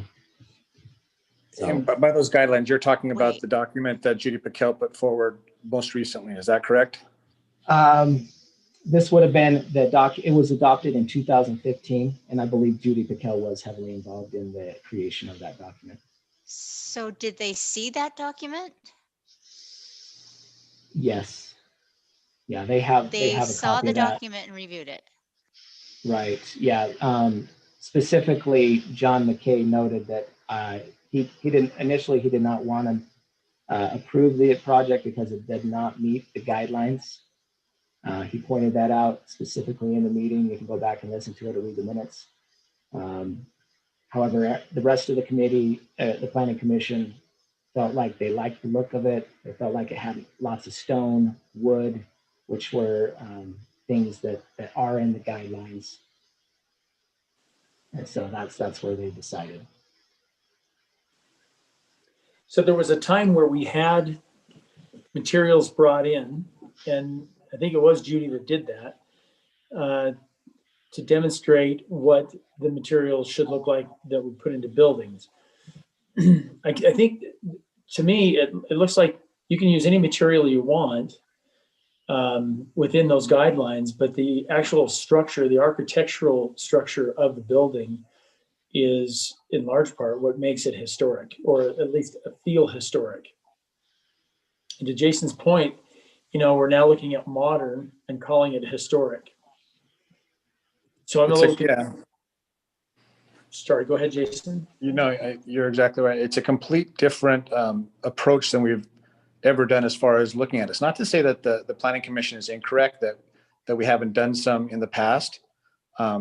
And if that's the basis for the reasoning moving forward, then we do need to have a broader discussion on it. But we've never really said that Historic Gateway Committee approves modern as standard. So that is new. And it's a good looking building. There's no, I don't have a problem with the way the building looks. I think it looks terrific, but I think that is a question. Does it fit into the actual historic value that we're after? And to your point, Mayor, I mean, we had one of the big things, Judy's, was the windows. You know, we had, for example, the insurance facility had to put in certain type of windows that matched the facility over at the car repair shop. These windows are entirely different. These are more warehouse-esque, you know, modern looking windows versus the styles that we had before. We asked those people to do that, but I guess in this case, we're not. I would ask another question if I could. As I'm looking at this here, you've got an entire north-facing wall that is almost entirely warehouse-like windows, large windows, and metal, dark metal, facing entirely the north way. And then it looks like it wraps around the front on Main Street, 25% down, and also doing metal. So you've got dark metal that goes on the front 25, wraps around it, goes the entire length of the back of it before wrapping around there. Did the Planning Commission think that that's it? I mean, I'm just imagining myself driving south down Alpine Boulevard, seeing that coming up at me. And I just can't, in my mind, think how Historic Gateway Committee would say having a full wall of metal, dark metal. They're fine with that, I guess, is what you're saying. So this, let me just kind of point out this elevation here. So to kind of give you a better idea of where the dark metal is. So I'm sorry, this overhead of the building. So this is the north end of the building. This is the Dry Creek. This is Main Street over here where the mouse is. So if you're driving this way, or even if you're coming down south, this is all covered in trees and vegetation, Dry Creek, and then Mountainville Academy over here. So you wouldn't see the north end of the building. In the winter, you would, right? Maybe in the winter, yeah, I'm not sure. And then here, as you come across, so there's a bridge right here, and the bridge actually comes down probably around this to this area here. And then we have kind of like a fence that comes off of the bridge. It kind of goes on an angle. So this north end of the building would also kind of wouldn't really be super visible, I wouldn't think either. So what you're going to see the most when you're driving down the road is going to be this southwest corner of the building. Glass. I mean, you will see the other parts of it, but that's the part that you will notice the most. This would be covered by the bridge, and this is, there are big trees. It won't be covered by the bridge, Austin. I'm assuming some landscaping will help that corner. The bridge does stop before then. Yeah. But the angle of that, I don't know that you would see that northeast side at all. But you may with the trees defoliated. Okay, I don't want to take all the time, but maybe I can just go on my next thing real quick. Austin, with I just lost my place in my packet here, but with the landscape plan there, you said that they're exactly at 20%, or is that the amount that's needed for this lot, 20%? Correct, 20%. Yeah, and so they their original plans that they actually had a couple more parking spots, and they had to sacrifice some of those to add more landscaping to reach the 20% threshold. As I'm looking at the landscape plan on the south side of the parking lot, when you first go in there, it shows bushes that appear to be over in that off the property line. Are those not included in this plan and on the house property, or why are they showing up on this? Yeah, that's a good question. I'm assuming because that's going to be landscaped at the same time, but yeah, technically this right here would not be counted in should not be counted in the calculation. Was it counted in the calculation? We'd have to go back and verify that with the landscaper. I don't know. I believe on the other site plan the main site plan, this is the landscape plan, but if you go to the main site plan, right, it does not highlight that area. Right. And I'm looking Yeah, so if I'm looking at the landscape plan, it appears that that's in there. I'm wondering if that's included in the 20%. What about on the north side on Main Street where it's on city property and we have some trees and shrubbery there? Was that included on the landscape plan, the stuff that was swapped to the city? So some of the land that was swapped with the city is being included. So this area here on the northwest part of the property is calculated in that landscaping. So for them to get their 20%, they're counting them landscaping city property for us? Well, it wouldn't be city property because there was a land swap, so it's now his property. Okay, maybe I'm reading this wrong. You know how the triangle down on the north end of the property, as you're going up Main Street, there's a triangle. They don't have the end of that triangle, do they? They swapped that to the city. Am I incorrect on that? That is correct. The triangle belongs to the city. The sliver of property belongs to the property owner now. That borders the street. So as I'm looking, then I'm just making sure. I'm asking if you're including that triangle piece that the city now owns in the landscape percentage that gets them to 20%. So the city-owned land is not calculated in that calculation. Are you sure? Yes. Yeah, we looked at that carefully before this was brought in while we were evaluating the landscaping. Okay, so you're certain about that one, but you're not certain about the landscape that shows on the south side of the parking lot yet. The south side of the parking lot. So again, that's the first time I've noticed the bushes there, but this is the site plan. On the site plan here, you can see that they've outlined the areas of open space, and the calculation is up here, and it's showing that so what they're doing is they're adding this area, these areas over here, this area around the parking in the back, and then this little pocket here in the front. So those bushes that you saw on the landscape plan where they're putting some bushes in there, I believe the reason why they're shown on the landscaping plan is because that's part of the screening that they have to they're required to provide. Hey, Austin, can you hear me? Yes. Oh, when you told me about the screening, we met on the property. When the cement fence ends at the front of the property, if you show the property, show where the fence comes to the front of my house. Can you show that?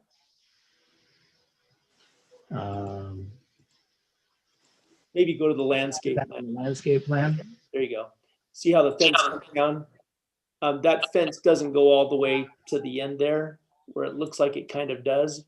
And so where we ended the fence there, you told me to put up screening, and I already had the screening there. So the 4-foot bushes are already planted. They're probably about 3.5 feet right now, but they're going to grow to over 4 feet. And so that little swatch right there is not included in the 20% landscaping. In fact, we remember when we talked about it and we had it at 19.98. That's when you had to sacrifice a couple parking spaces to get it to 20. So that little section right there is just showing basically that's not included in that section.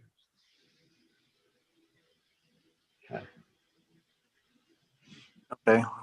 So if that's the case, that's the question I'm asking, Paul, to Austin. And I'm just he's the one who obviously does the calculations. I'm just verifying that was. I did the calculations on the site plan and not on this, based on this landscape plan. That's okay. Let me ask one more final question. I'm sorry, I'll let someone else go. So with the land swap, sorry, did you say something there?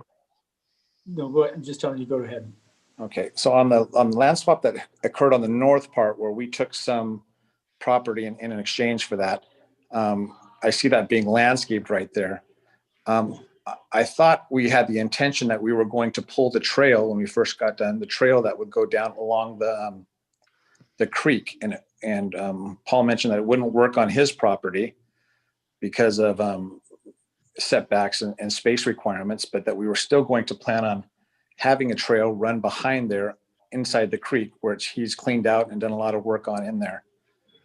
Does this cause a problem with that? Or I don't know why, if that's our ultimate goal, why we're landscaping it as such. I was on the site today and looked at that area, Jason, and if that had a bush in there, it still wouldn't matter, but there's plenty of room to still access and go down and have a trail along that area. But I would say we would want to have it landscaped to make it look nice. Even if a bush came onto our side there, I don't know, or you could stop it right at the edge. Doesn't matter to me. I would think we'd want a tree or something there still. So do we have anyone from the trail committee on line right now that we can Will's on. Will's on. I am on. Yes. Will, is that in alignment with what you need for the trails for our city? Well, does the city, here's my question. Does the city from that little northeast or northwest corner, how much ground do we own as a city? Right there where you're, back down. Now go back down where you were, right in that area. Do we own all that? Yes. That's in Alpine City. This right here. Okay, but again, I know that where does the city property end and somebody else's begin? That line right there. Yeah. Okay, but where? Okay, where does Alpine end? Right there. This is all, everything to the left of the mouse is Alpine, and everything to the right is Alpine Fitness. Okay, so where's our trail going east? So the pins, if I could touch it, I saw the property pins and everything out there. I saw where Mountainville Academy comes.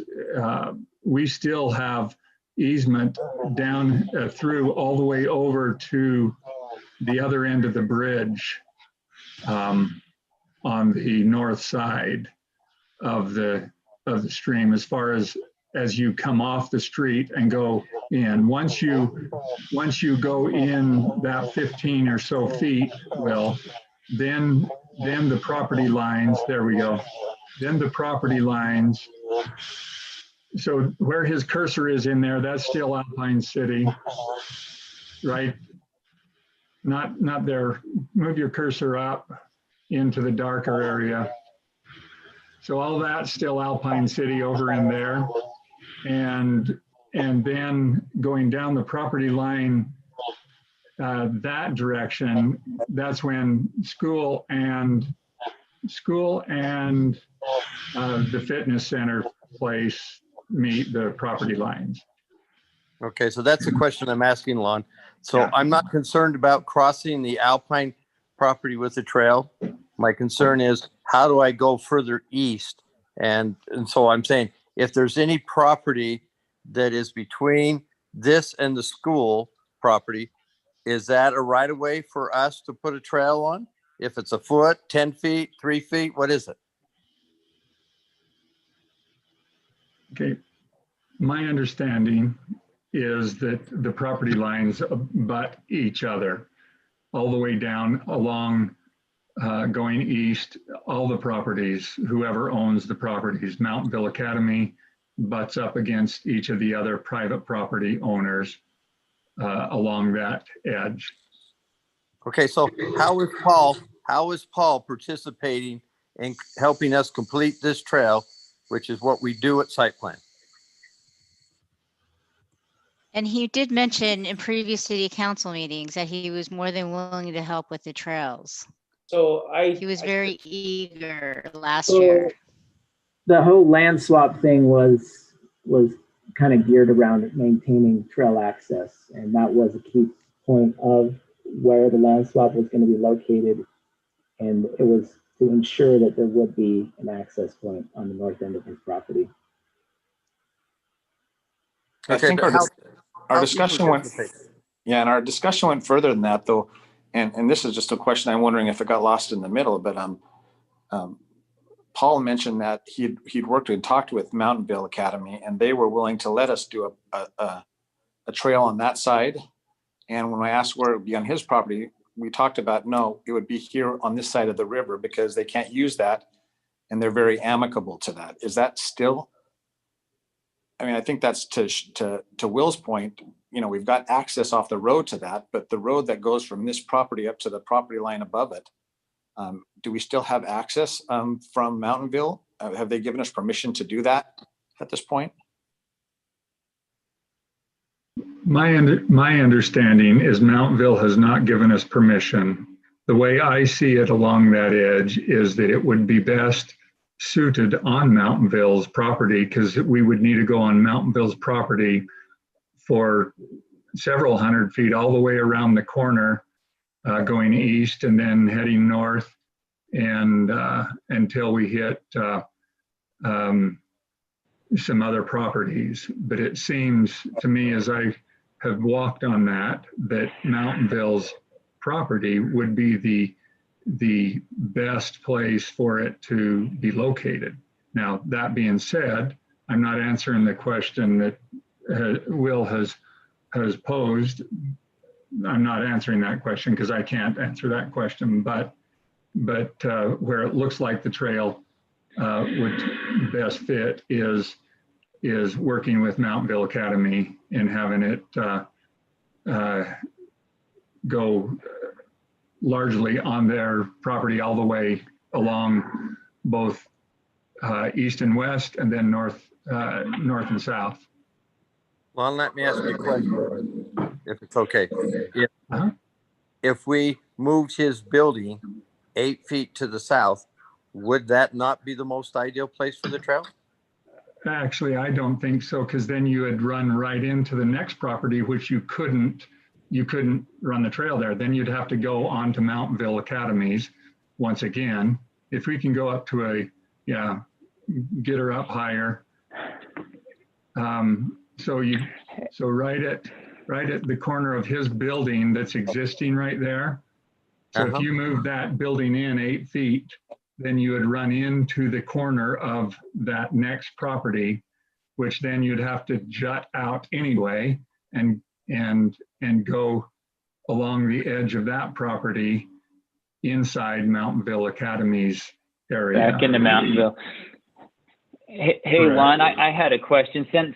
Since you looked at this recently, and I'm trying to remember just from having been there on the sidewalk, there's a declining slope there near that property line, right? But down in that Mountainville sort of bottoms there, it looks like there's almost a trail, available today that goes along that creek. Is that what it looked like today? Yeah. So it's really actually different than when it first started, as far as full of trees and that. It looks like there's several ways to get along that area.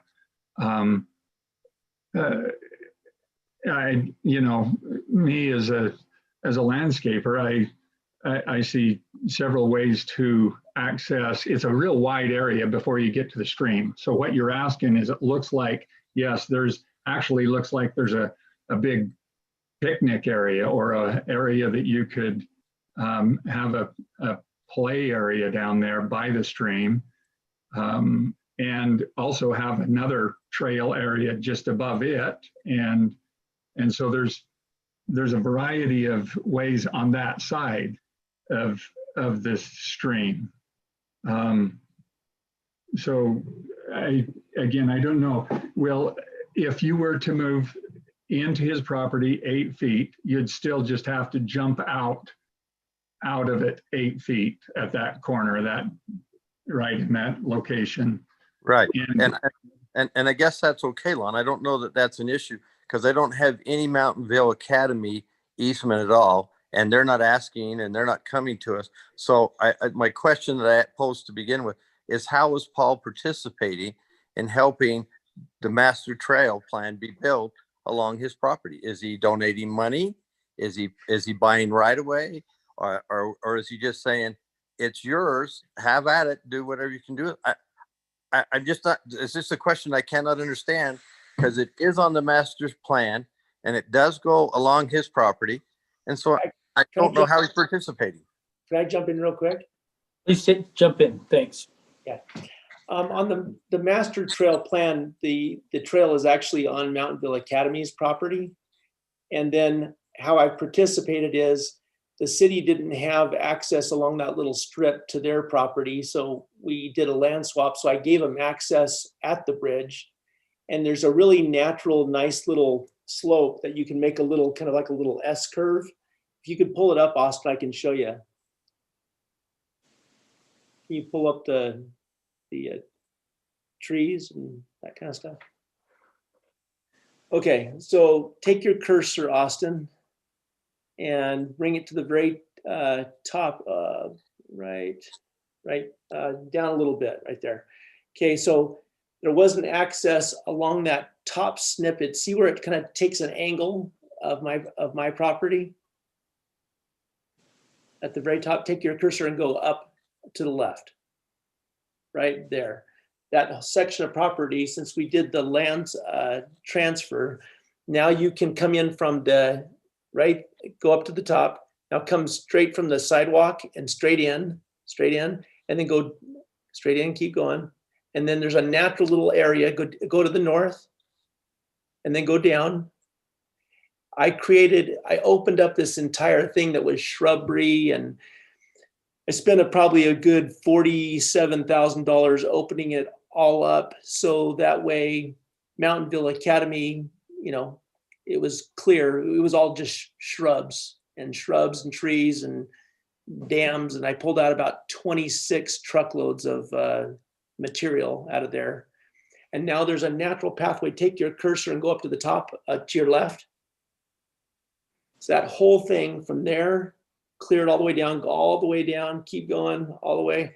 I cleared the entire thing for the pathway. So there's it's flat, it's flattened, and it's been completely cleared out for a pathway. And then when we met with in city council in previous meetings, Austin and Shane asked me to, we were doing this land swap, if I could leave that corner open. And so that way you guys would have access going down that, and then that flattened path that goes the entire length of the property.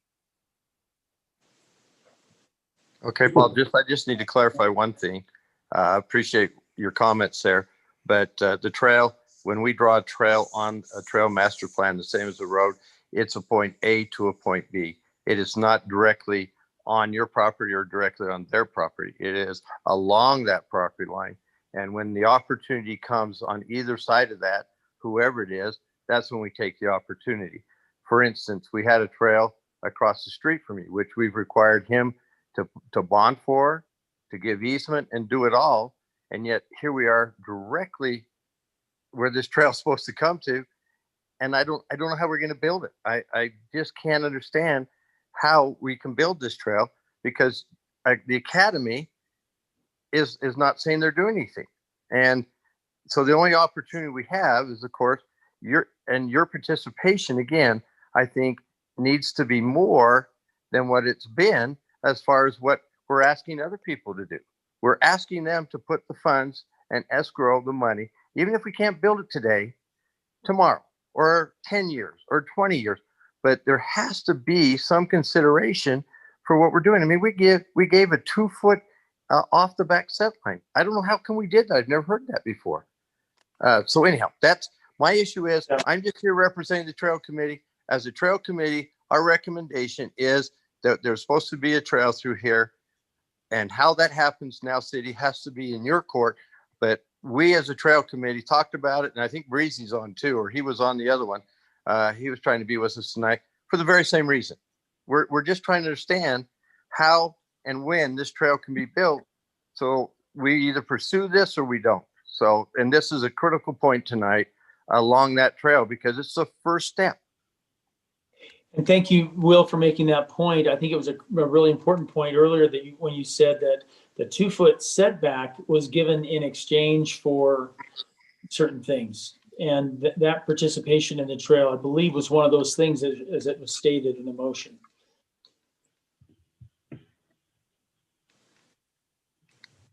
Quick question I have is, if you went along the entire trail, if Mountainville Academy can't give a bond,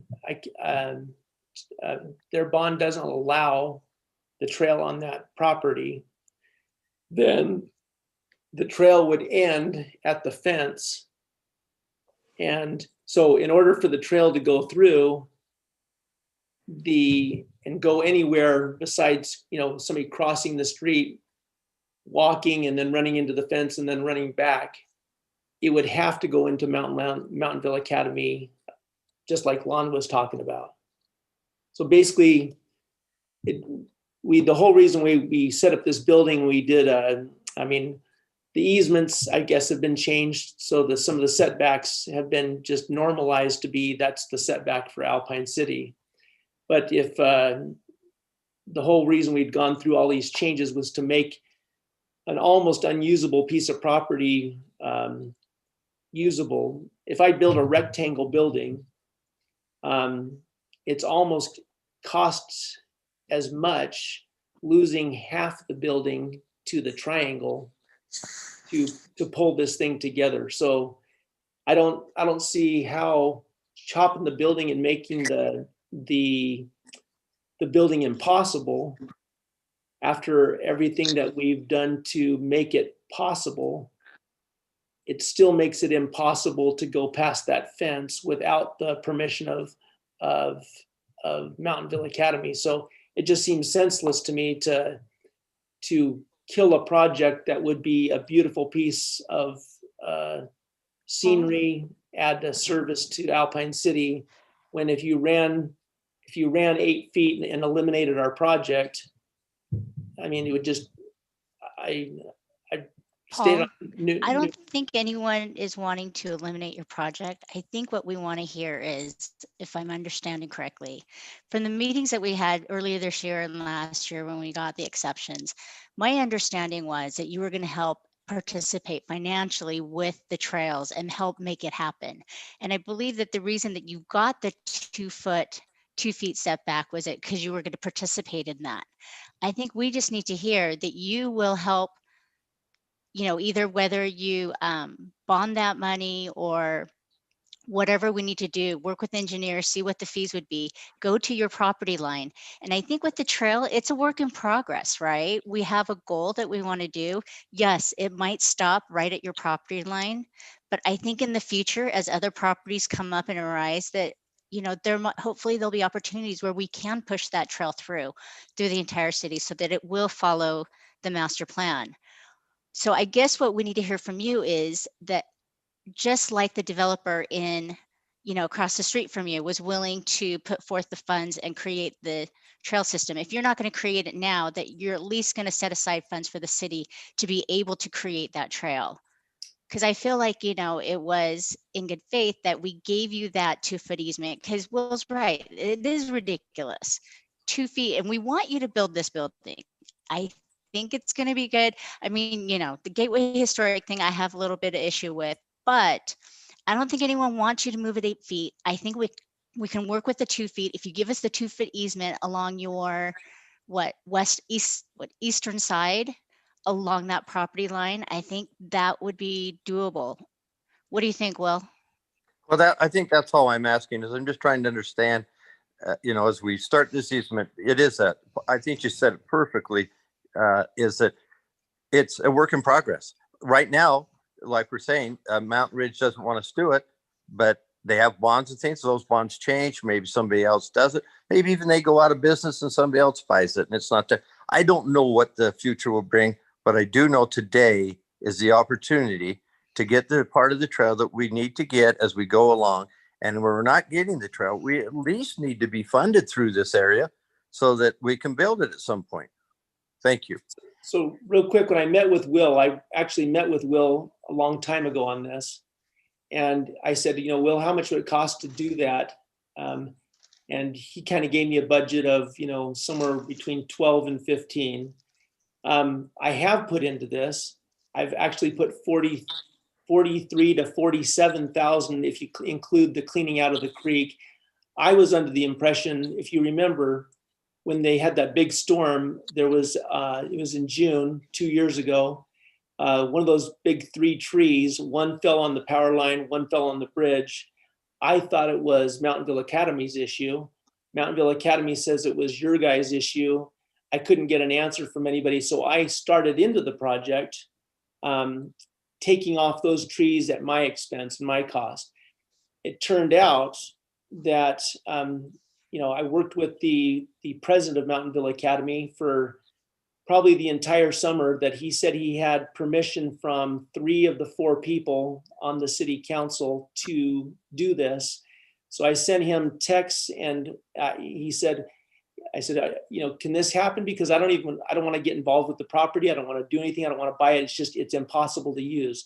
I've taken out a gas line. I've taken down the telephone pole. I've sport $47,000 worth of work there. So what I anticipated from Will as my portion of helping with the property, I've actually cleared 4 times that amount in costs. And then if you take, beautifying and taking the pole down, which is going to be another 40 to 50, I'm into this thing, $80,000. And so I wouldn't have even entered into the anticipation of it. So when you ask me, what have I put into it? I cleared a pathway so you guys have an access point.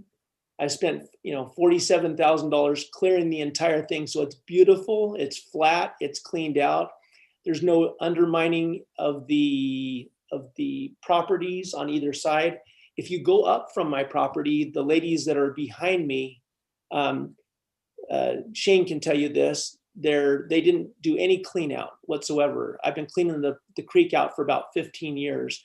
But Austin and Shane and Jed can tell you that because of me taking 26 truckloads of debris out of the creek, that place right there is beautifully clean. It looks like a park, and it looks like you could have a picnic down there.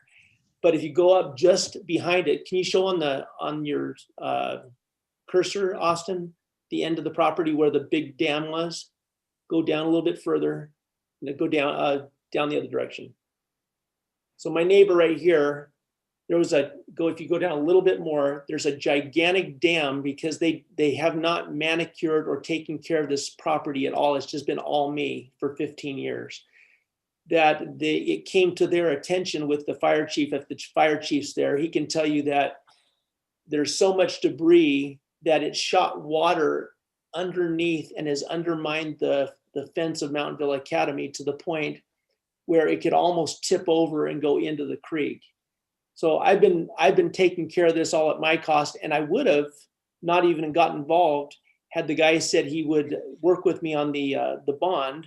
I mean, not the bond, the original pathway. And then I had went and talked to Will and said, okay, Will, I don't mind 15,000. But I had no idea it was gonna be 47,000. And the guy told me, hey, Paul, I got 3 votes for you and we're good. I just got to talk to one more person. And then after I did all the work, he said, oh, we talked to the last person and we talked to the bank, and it's under a bond and it's not possible, they won't allow it. So I talked to Lon about that. I think Lon went and met with them too. And I think Lon went and met with other property owners down the creek. And so I thought, okay, well, it's just dead in the water. It's not even possible. So when you ask me what I put into it, I've literally manicured that creek for 15 years, and I spent $47,000 just on the clean out. Now we find out, according to the chief and the city's attorney, that this whole time, from the original trees falling on the bridge and on my power line, I shouldn't have had to spend a dime back then. It was all there. It was all between, Mountainville Academy and you guys. And so I asked Jed, I said, hey, Jed, what's the scoop? Because when these guys let the water flow again, now that they've cleaned out a little bit, I guess the chief made them go down and clean out some of the creek. I sent pictures to Jed, to Ted, to Austin, and they can see there's huge debris fields that are just going to flow down, and that I'm just going to end up, if I was to, move forward, I was just going to have to keep taking care of it. But if you look at it, what was a little undermining of their fence line is gone from like 3 feet to almost 8 feet of undermining under a cement fence with posts. So I spent tons of money. I'm just, I'm kind of bummed that I thought we had resolved this, that, I'd given Austin the access point he'd talked about. I'd cleaned the entire field. So if that thing opens up, say Mountainville Academy sells it or it opens up, you got your access point and now it's claimed from A to B. And I've spent 4 times what Will originally told me he required, or what would be required to make that a trail. Okay, just quickly, I've got to respond to this, Paul. There never was that kind of an estimate. Since you asked me what it is, I was trying to give you a per foot price of what it would cost to build a trail like this. The most benefit to what's gone on there is you. When this is all done and said, right now, the person who's gained the most from what has occurred is you. Once you put your building there and we have no trail access, what did we gain? We didn't gain anything. You gained it. And so it's not like this is something you're doing for somebody else as a hero. My friend, I'm sorry. I don't get it. All I'm asking is, from the beginning, I contacted you to let you know there was to be a trail access and the trail needed to be built. And that's all I'm asking. What the city decides to do is up to them. This is something that has been there. It's still there. And we need to start and we need to get going. And you will benefit from the trail. You benefited from cleaning. I did. You did. So I thank did. you. Apologize. The cleaning didn't do anything for me. It's not on my property.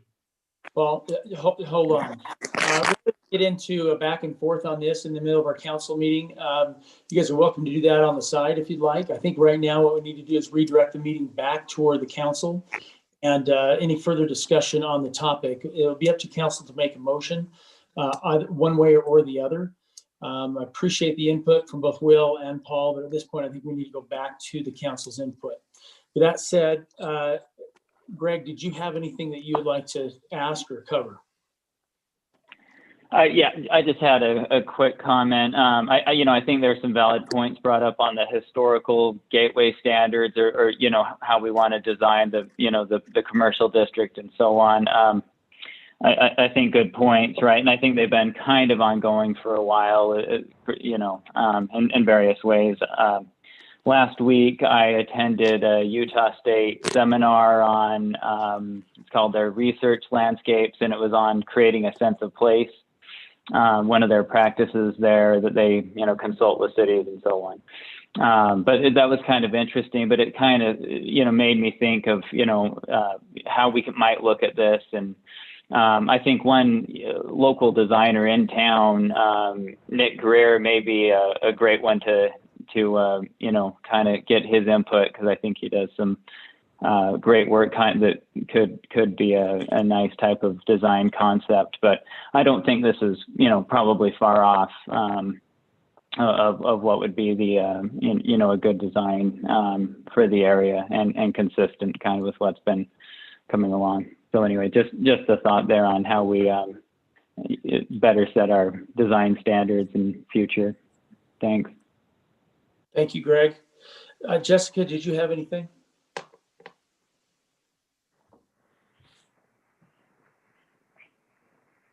Did you say my name, Troy? Sorry. Yes, I did. Yeah. Say, I'd like to see the design align more with the gateway historic elements. Maybe looking at what can be done today as far as the trails.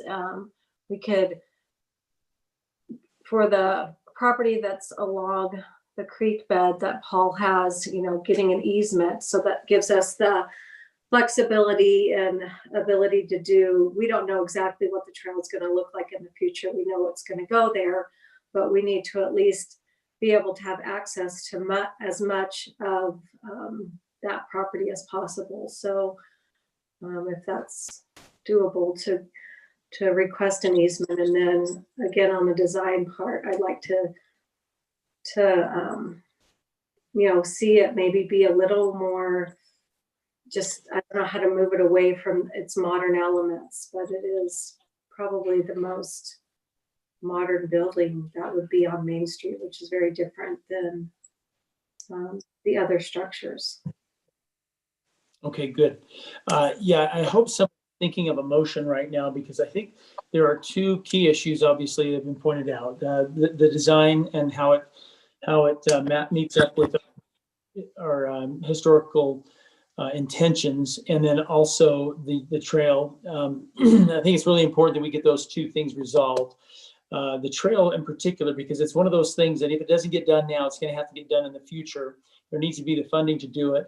And I think the trade-offs that we've made in past meetings to grant exceptions to setbacks and so forth, that needs to be met with whatever is required.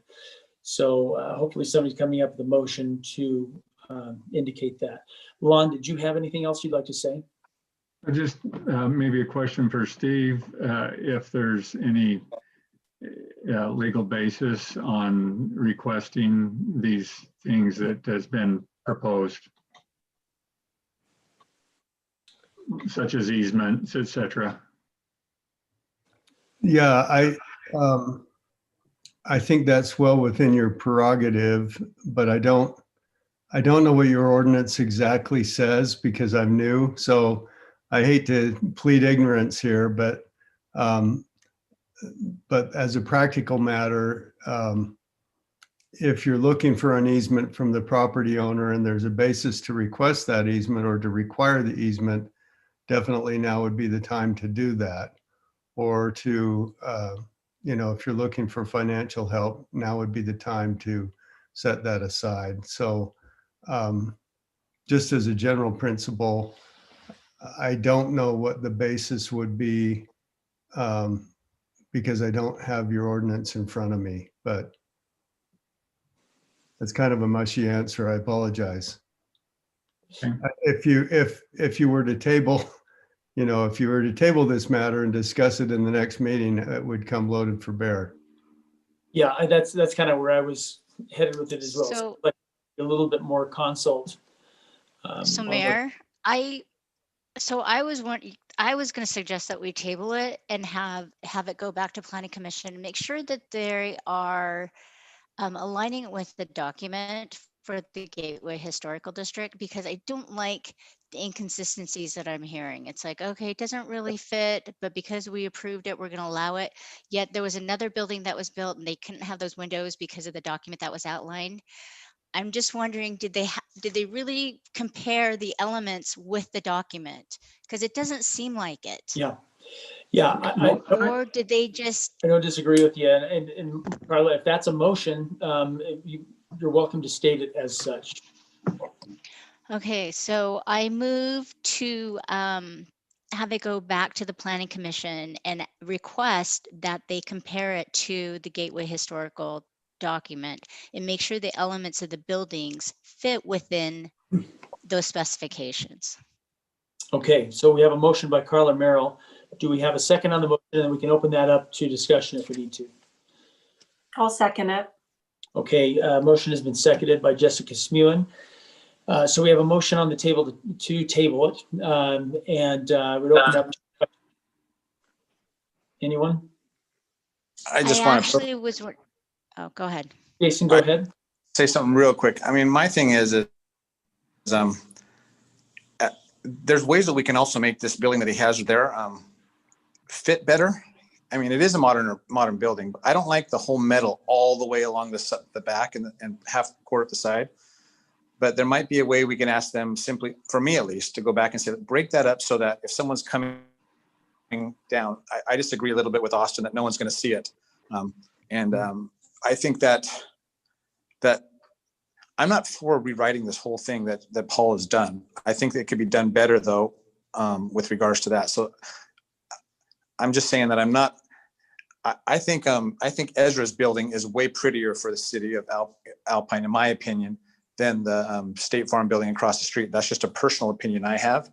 I'm just saying there's a better way to make this fit in better, being the type of building it is. And so that's the only thing I would add to what you're saying, Carla.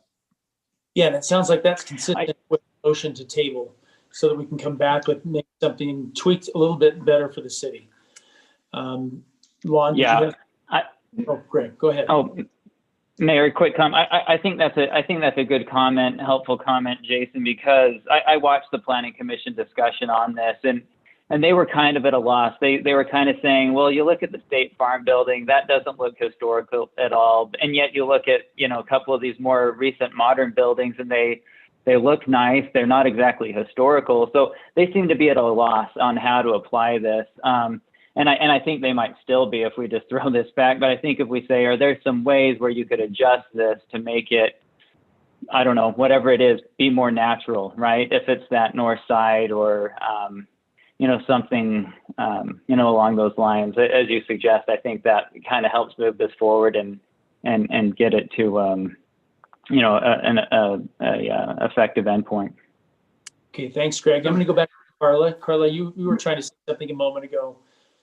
Oh, and then at what point would it be appropriate to add in or have the Planning Commission look at, adding in an easement for the trail and to set aside funding for the trail with this building approval? I think designing where the trail would be up to the Planning Commission. I think this funding aspect would be up to the City Council. But that would be part of a motion to pass. Lon, did you have something to say? Yeah. I just wanted to comment on the historical aspect of things. Over the course of years here, the definition of this historical district has fluctuated in a variety of ways. It's very preferential. We've talked about this before. It's my preference of what's historical is different than your preference of what historical is. Some of the old Alpiners says, well, historical is a chunk of plywood placed upon a couple two-by-fours that was a lean-to that's historical. And so we've created in Alpine a very a bias per person what historical looks like. Some like Park City, some like Nephi, some like, and so as far as trying to decide that's one of the reasons, as I listened also to the Planning Commission, there's 7 people there. They all had a preference. They all had a little different way of seeing what historical was as well. So I don't know if you're going to resolve any of that by pushing it back as well. Lon, and I'm sorry to interrupt you, but I think the purpose, Carla, correct me if I'm wrong, it sounds like the motion is intended to get it to go back and look at it compared to what we've already established, what we've established with the previous documentation of what historical is. I think you're right. I think we've gone back and forth on what historical means over the last 12 or 14 years that I've been involved. And it's hard to define that because it is largely based on taste. But I think we had something that we were working from, and it appears that in large part was overlooked in the process of getting this through. Now, it could come back to us and maybe they explain to us how it did comply with what we'd already passed. That's great. I think by tabling it, we give them a chance to take a second look at it and see if we're complying with the guidelines that we had already established for ourselves. Does that make sense? Doesn't look like I understand what you're saying. Yes. Yeah. Troy, can I just make one last comment? Yes, please. AERBA, they did Thanksgiving Point and other buildings. When we've been waiting for these 8 months for this piece of land to transfer, thought about a few times about, bagging this because it just wasn't coming together. So they finally, just hang in there. We'll try to see if we can make this work. And so what we did is we took pictures of Will's building and the architectural elements, the steel, the wood, the rock. And then I gave that to AE Urbia and I said, what would give an elegant look to Alpine? What would give an elegant look, and hold to the similar lines? And so they looked and they saw Ezra Lee's building. And they said, well, why don't we take, components of Ezra Lee's and components of Will's building, the lines, the pitches and that kind of stuff. And so what we did is they're examples to make it fit Alpine. And then the city planning commission, they said, they mentioned, the white stucco building for State Farm, is that historical? And they said, us, I think almost 5 of the 7 of them said it was the nicest building that they thought they had ever seen in Alpine. And they liked it that much. If you go back and listen to their comments, Alan McDonald said he loved it. Ed said he loved it, and Ethan Allen, and then Jane said, does it meet our historical thing? And then one of those guys came back and said, actually, the entry to Alpine, Will's building and these buildings, they actually have more of a flowing, cohesive look to Paul's building than to any of the other buildings, like the Dominion building that you're showing right there. So I would just say is, as you're going through and doing the historic, I get the historic. We did the Old Rock Church, our building right here was supposed to be looking like after the Old Rock Church in Alpine. And so honestly, I put all the architecture, I had a flat top and we put this out to 1,500 people. I can show you, I didn't vote the whole thing in. We put it out to 1,500 people, 350 in Alpine. So it wasn't like my doing. It was AE Urbia, Kim Lamborn, and 1,500 people that picked out the rock, picked out the look. We said, do you like this slope of the roof? And they said, no, that doesn't match, the Ezra Lee and Will Jones's building. And we said, well, do you like this roof? And they're like, yeah, that looks more like Alpine. So I get it.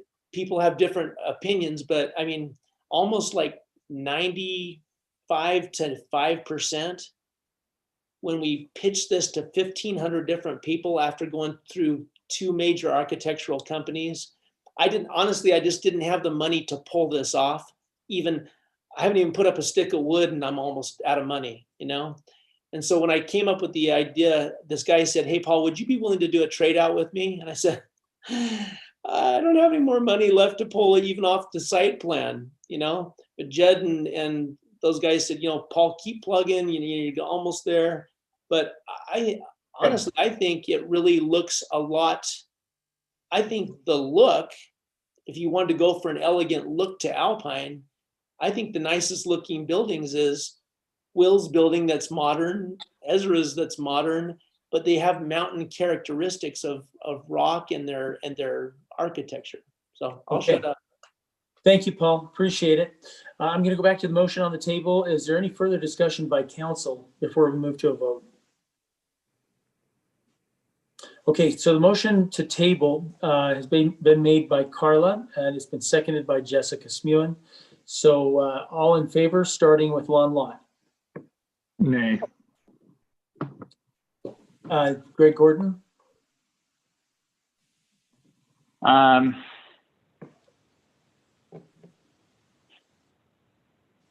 still deciding. You want to come back? I don't know. I'm thinking about it. Give me 1 minute. Okay. Carla, motion. Yeah. Carla, would you like to vote? I'm sorry. Yes. Yay. Yay.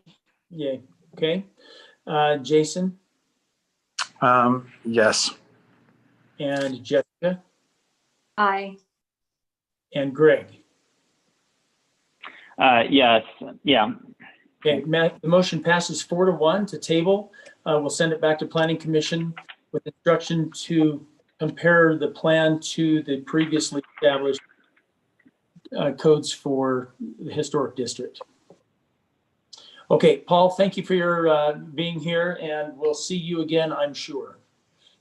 Is that the only thing you wanted to talk about there, or were we also going to talk about at all the trail related thing? Or are we just leaving that? I think the trail is sending it back. Is that what you intended with the motion, Carla? Oh, you're muted. That's what I was asking about before, whether we needed to include that all together with, with the trail easement and funding for the trail. But you said it was for city council. So I assume once it goes through planning commission, it'll come back. And at that point, we will add to the motion those conditions. So my feeling is that the council will decide on the funding aspect, but the planning commission should rule on establishing the trail corridor or establishing where the trail would go, which would come to a vote by council. But that's their in their ballpark. I apologize. One thing I didn't hear from Paul was if he is at all in negotiations, or if he can work with Mountainville Academy to allow us to have that trail easement on the side of the river that they are never going to be able to use. Meaning, can he have the discussion with them? Can he bring us a solution as a city council that says, look, guys, I'm up 2 feet off of the property line, but I've got a solution from that. I'm just wondering if that's anything we can give him, or is that something the city is just going to take and discuss later down the road? Well, Jason, my thoughts on that one is simply you're going to have to go to every other property owner that butts up against Mountainville Academy and ask them to do the same thing to Mountainville Academy, because it's the same all the way down the stream. Paul had already mentioned that they couldn't. Remember, he said in the conversation that he had with Mountainville Academy, they couldn't because it was bonded. Okay. I don't know that that's, when I talked to the gentleman, I didn't take that from him. I think there was a dispute between Paul and Mountainville Academy because of what he was doing on their property, more than with a bonded thing, more than offering a trail easement. But again, that's when I talked to the man, that's all I got, but I went from no further than that. Oh, but you did talk with Mountainville, and they mentioned that they weren't amicable to it, and to some degree were frustrated with what was done on their property. Well, no, not necessarily amicable. They were having an issue with Paul working on their property, trying to do things on their property and without permission from them. And it sounds like they've had interaction between each other with their attorneys and that, with the attorney getting him to stop doing things on their property. But again, what I'm saying is we have the same issue all the way down, all the way around the corner with Mountainville Academy. And we do need to, negotiate with them in some fashion to be able to do it anywhere else, let alone Paul's place. But that's not really Paul's issue, though, right? Because I mean, his only issue is how directly impacts his property between him and Mountainville. Well, correct. That is correct. But if we're wanting to proceed any further, it's our issue with Mountainville Academy. Oh, that's fine. To that point, I think Paul just needs to create whatever he needs to do on his own property. If he can persuade Mountainville to cooperate, that helps him, that's in his favor, but it's not necessarily his responsibility. Okay, well, I just thrown in my 2 bits. I'm listening to your 2 bits, so. That's helpful to me, Lon, because I was trying to look for a solution for Paul that may not even be an option. So thank you. Mayor. Yes. Hey, if I could just make a suggestion, if we could take the points surrounding the trail that have been brought up tonight and discussed, and sit down with Craig and Steve and look at everything and be ready for the next meeting where the item comes back, I think that might be helpful too. Okay. That would be the way to do it. I have some solutions that I might propose, but I don't want to do it in a vacuum, and I don't want to do it being uninformed. But I think there are some solutions that we could explore. And so it would be good to discuss that with staff. Okay. Thank you. So let's move on to the next topic. Shane, do you want to talk about Healy Park? I'm sure Carla's going to be kind of excited for those courts. Yeah. So because of our open space ordinance, this item was taken to the Planning Commission last week, and they held a public hearing for these proposed improvements. And so Austin can answer any questions that may have came up in that public hearing or the Planning Commission meeting. But basically what's being proposed is to construct the 4 pickleball courts that we've discussed, a playground, and a 20 by 20 pavilion. I have been in contact with David Jossi, who is with North Utah County Soccer. They have the agreement with the city to use this field.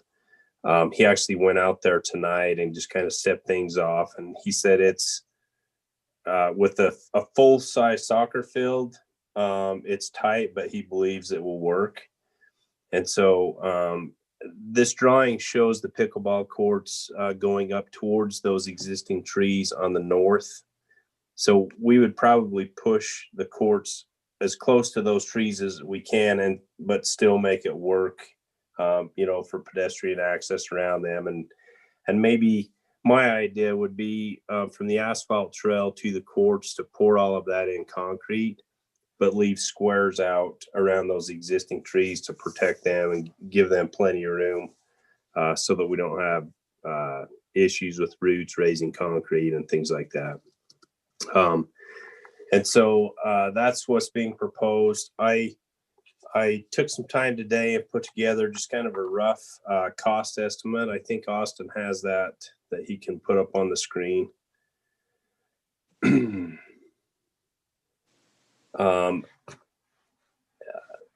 Yeah, so just this is rough, but I think it's relatively close. Would include some picnic tables, 4 picnic tables under the pavilion, trash can there. I figured 4 benches on the north side, probably on the north side of the courts for just kind of spectators and that.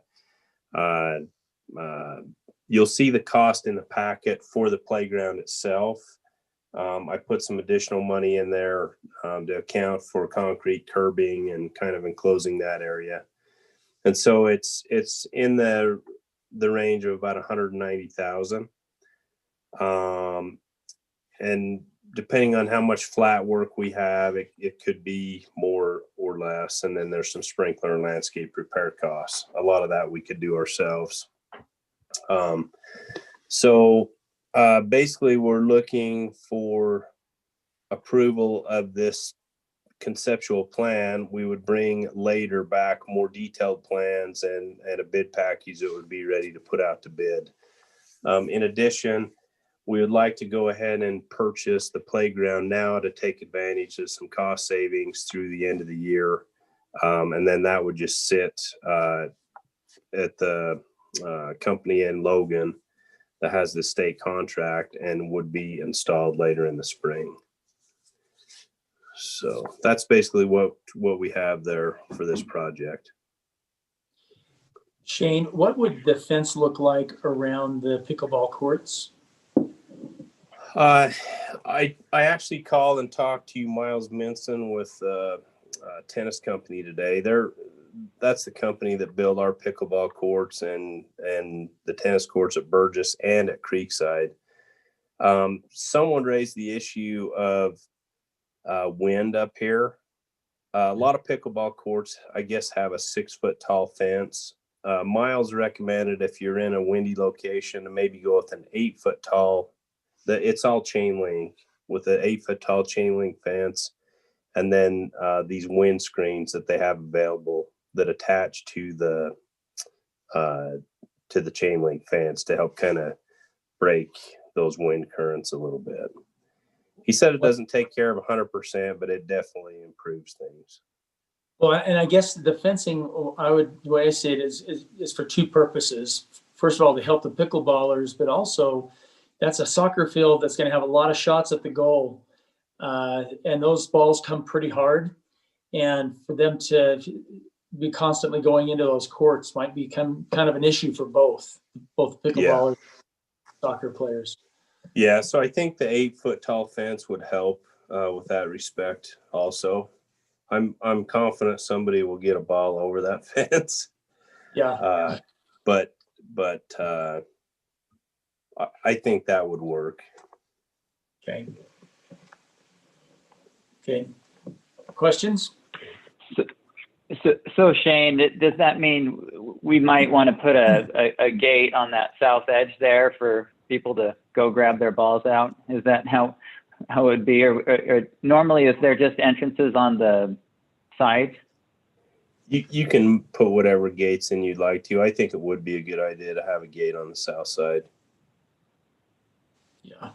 And my other thought on this is it seems like putting lights on these courts make them about, twice as useful depending on the time of year and so on. And, they're really busy at Burgess, when the lights are on. So I'd suggest we include that now versus coming back to it later if that's something we want to do.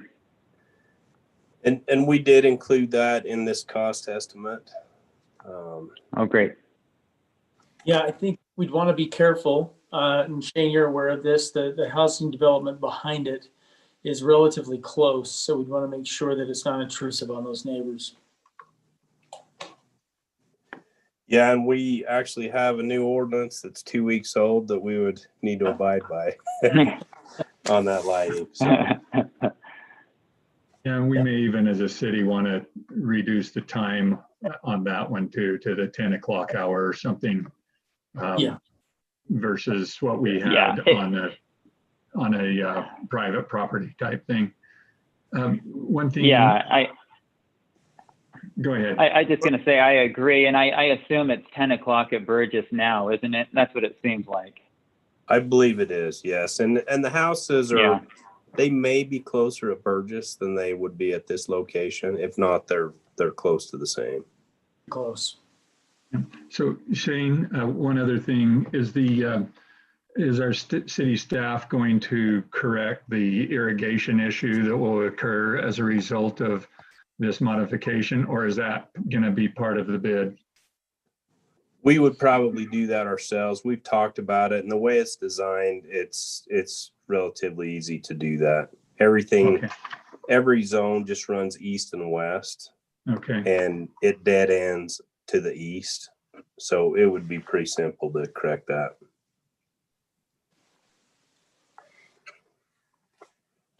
Any questions, Jason?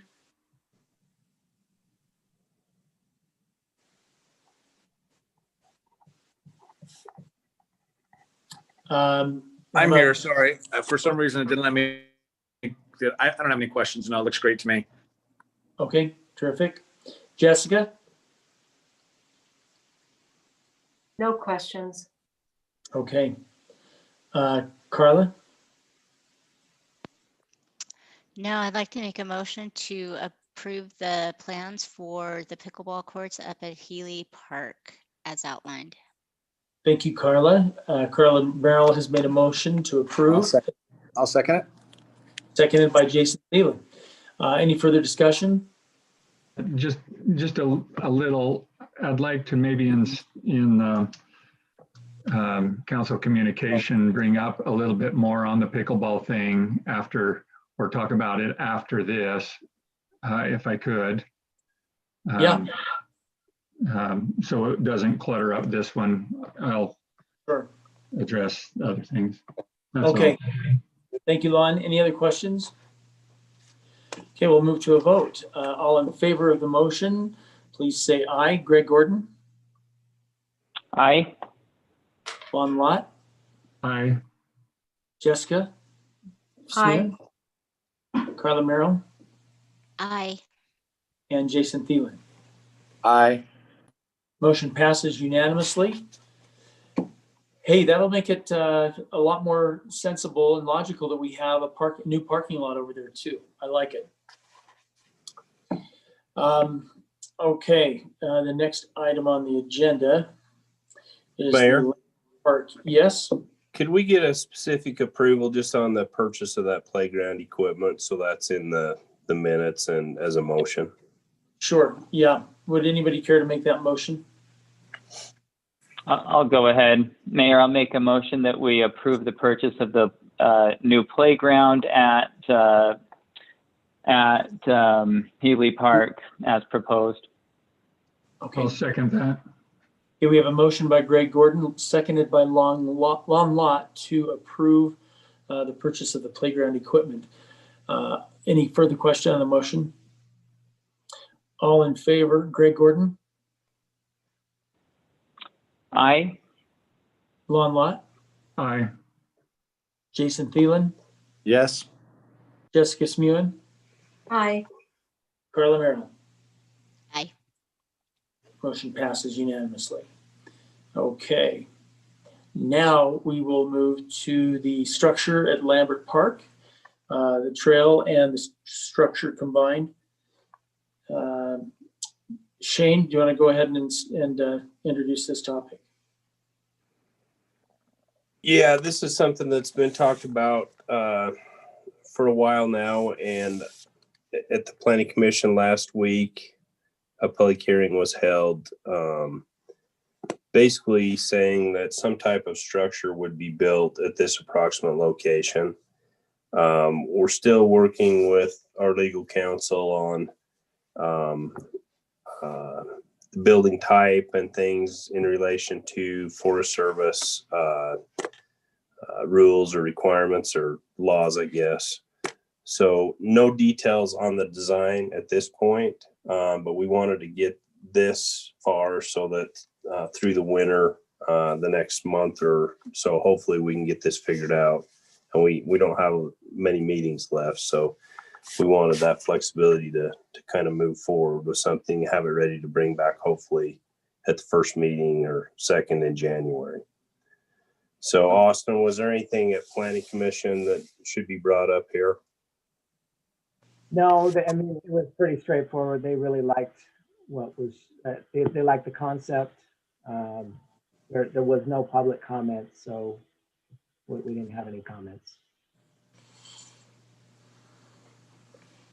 I would just add, Mayor, I think Yes. I like the terminology proposed building location rather than proposed structure location. A building is more in keeping with the Forest Service regulations. So whatever that building looks like, it ought to be a building. Okay, yeah, that definition should apply. Yeah. Even though building is not spelled correctly on that image that's on the screen there, but I just noticed that typo. Okay, fix that. Okay, is there any further discussion, or would somebody like to make a motion? I'll make a motion. I move that the proposed site for the new building in Lambert Park be approved as proposed. Thank you, Carla. Carla Merrill has made the motion to approve. Do we have a second for the motion? I'll second that. Seconded by Lon Lot. Any further discussion? All in favor, starting with Jason Thielen. Yeah, aye. Jessica Smuin. Aye. Lon Lot. Aye. Greg Gordon. Aye. Carla Merrill. Aye. Great. I can't wait to see that go up. Thank you. And our last topic is our calendar for next year. Shane? Yeah, so we just put, Bonnie actually put this calendar together. I guess if you could review it and see if there are any dates that you would not want to have a meeting. particularly on the city council section, and then the planning commission, if they have not already adopted a schedule, they will do that at their meeting. The one date that we did leave out was the Tuesday of the Alpine Days week, the second Tuesday in August. And then the second Tuesday in December was left off as well. What about the first? Well, actually, I was going to say that first Tuesday in November it's actually the second Tuesday, so it's after the election night. Yes. Guess we're good there. And that date has been left off on the planning commission calendar as well. Okay. I noticed it would be the same time next year, the week of Thanksgiving, which, apparently should work. But there was also a date there, the week of fall break. So the following day is a half day for the school schedule. That Wednesday is sort of the beginning of fall break. So I don't know if people might take that whole week off or not. Just something to be aware of. Are you talking about the 12th, Greg? October 12th? I think that was it, yeah. Okay. If I recall.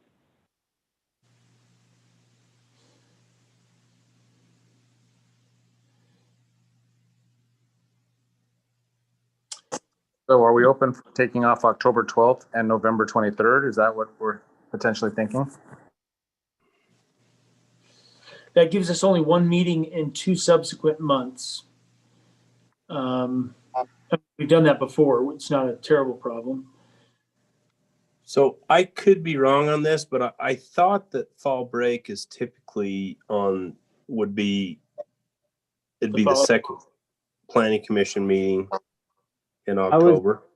So fall break is October 14th through the 18th of 2021.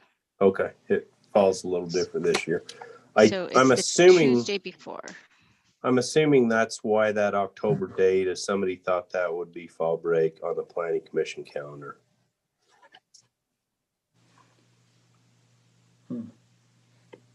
So whatever the council would like to do on that.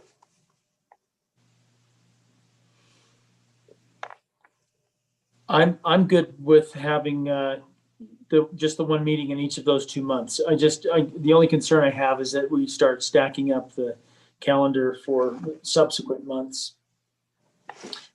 I want to keep the November because that leaves such a long break for the end of the year. If you don't meet like we're meeting this evening, then we don't really meet again until next year. Yeah, it essentially makes November 9th the last meeting of the year, because if we live on the 23rd, that's gone. The 20th and the 14th of December is usually the Christmas party, which I would imagine we will have next year because COVID will be resolved by then. Hoping, but generally we don't have an official. We have an official meeting, but it doesn't have much substance on that December date. Yeah, I'd agree. I think maybe it's best to keep that November, but maybe drop that to October 12 potentially. Yeah, I'm good with that.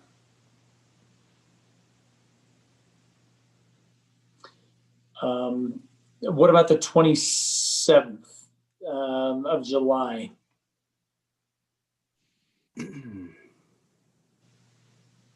What's that? Make the 24th. Saturday or Sunday?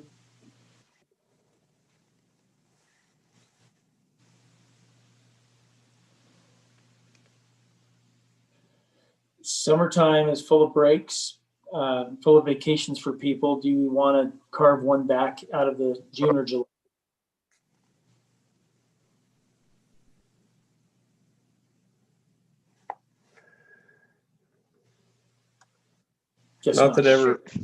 Not that everyone wants to participate in a city council meeting if they're on vacation, like Jason is tonight.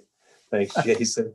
But we will have this new technology in place too, that should make things work lots better than they have been.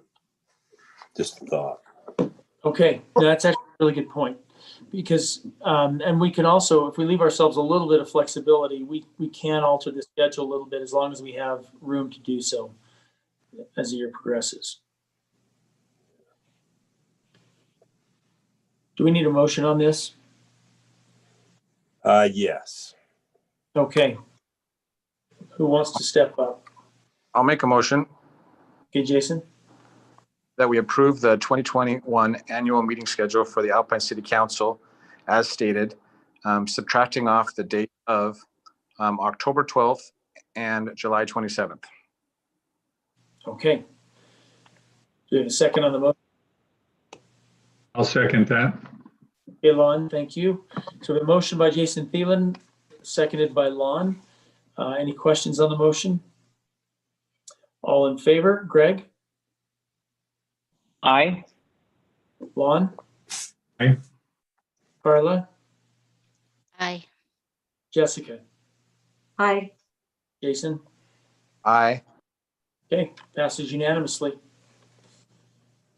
And that concludes our action items for tonight. Let's go to staff reports. Steve, would you like to start off? Do you have anything for us? I don't. We've got a number of items that we're working on, including the Forest Service regulations. I know Hiram has been working on a few things, and I don't know the status of that at this point. But other than that, I think we're current. I do think it would be appropriate for us to.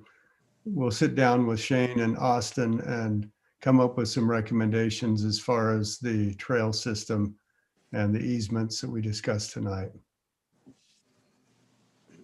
Okay. Yeah, I don't know if you have any questions for me specifically on any item that has been assigned. Does anyone have a question now, or would they like to relay questions after the meeting to Steve? Okay. Thank you, Steve. Thank you. Chief William. I don't have anything for tonight. I appreciate it though. Thanks. Thank you, Chief. Chief Thompson. I don't have anything either. Okay. Thank you. Thanks for being at our meeting. Austin, do you have anything? Just one thing for tonight. So we have prepared our summary of the moderate income housing, our progress report. We're required to report on that by the end of the year. And so we put together a brief summary. We have all the data collected on numbers like that. We've also put together a new spreadsheet that counts the number of moderate income houses that we have around town. We've updated that since last year. So those are some of the kind of the key highlights. We didn't make a lot of progress with regards to some of the other items because of COVID. We didn't know what our budget was going to be like this year. And so, you know, one of our options was to provide a program for first responders and employees of the city, to some kind of a mortgage assistance program. So that we didn't make any headway on that this year because of the COVID situation. But anyways, that's all summarized in there. And hopefully there will be further progress on that in the upcoming year. And then just really quick for you, Mayor, you do need this, that we require a signature on that. So I don't know if you visited Bonnie, but that's something that you'll be able to look at.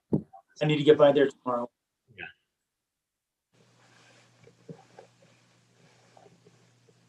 Okay, thank you. Shane. Okay, just a couple things. I'd like to let the council know that we're going to be losing over the next couple of months two really awesome employees. Deanne Perry has been our accounts payable person and managing our utility accounts. She's done a fantastic job and needs to be basically make some changes to take care of some family things. And we'll be really sad to see her go. She's done an awesome job. And then Ted let us know yesterday. So Deanne will be retiring, leaving us around December 11th, but she's agreed to come back and help train someone. We have that job posted right now. Ted let us know yesterday that he plans to retire for a second time the end of January. He wanted to stay on and make sure that we could get someone that he could help. Ted, again, has been awesome. Couldn't really have found a better fit to kind of get the ball rolling with a better code enforcement program. He knows the city, knows the code, knows people, and knows how to approach them. And it's been great. So we'll be posting that position. There will be a little bit of overlap. So we'll have some expense there, kind of 2 times, I guess, but it will be for a short period of time and shouldn't be an issue from a budget standpoint. So that's that. The contract, oh, go ahead, Mayor. I was just going to interject. You're right. Both of those people will be very much missed on our staff. I mean, Ted's been a perfect fit for that position, and I was kind of hoping he would work into his 90s because he's so good at it. And Deanne's just fantastic. She just jumps up to do whatever she can to make things better around her, and I think she's done a terrific job. She always takes things on, and goes way above and beyond. Yep. Yes, for sure. So if you know anyone looking for a job, Ted's is a part-time 20-hour per week position, and Deanne's job is full-time. So send people our way if you could. The Christmas lights, the contractor we've used for several years, really, I think since we started putting these lights up, is no longer in that business. We actually own the lights, and they've stored them, but we store them now in the basement. So we have a new contractor. They are up now. They're on tonight, just kind of checking things out. So if you have any, they're essentially the same, but if you have any comments one way or another, let us know. Just an update on the slackline poles. We've actually been in contact with Rocky Mountain Power, and rather than us going and disturbing a big area and digging holes with a backhoe, they're actually going to bring one of their trucks up and drill holes for us like they would a power pole, which will be awesome. So we're looking to hopefully have that in the next maybe month. We're just kind of finalizing some locations and things, and I think that'll be a fun thing for young and old, I guess. That'll save a lot. What's that, Mayor?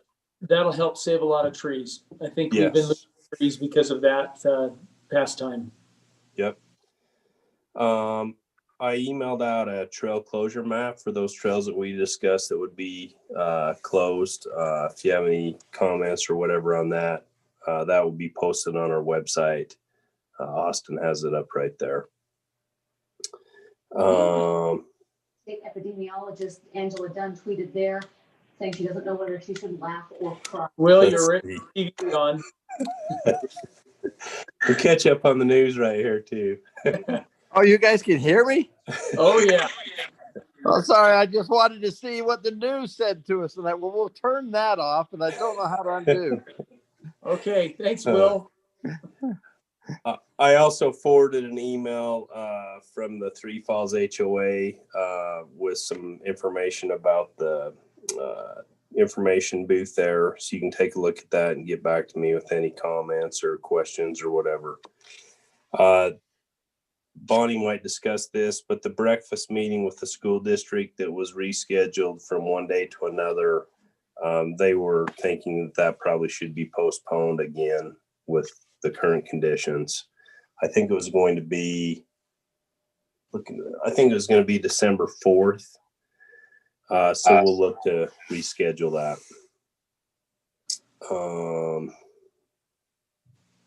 And I believe, if you haven't seen the City Hall remodel and want a tour, come by, show you. It's starting to come together. I think it's going to be really nice.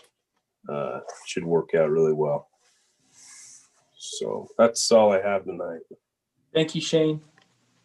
Bonnie?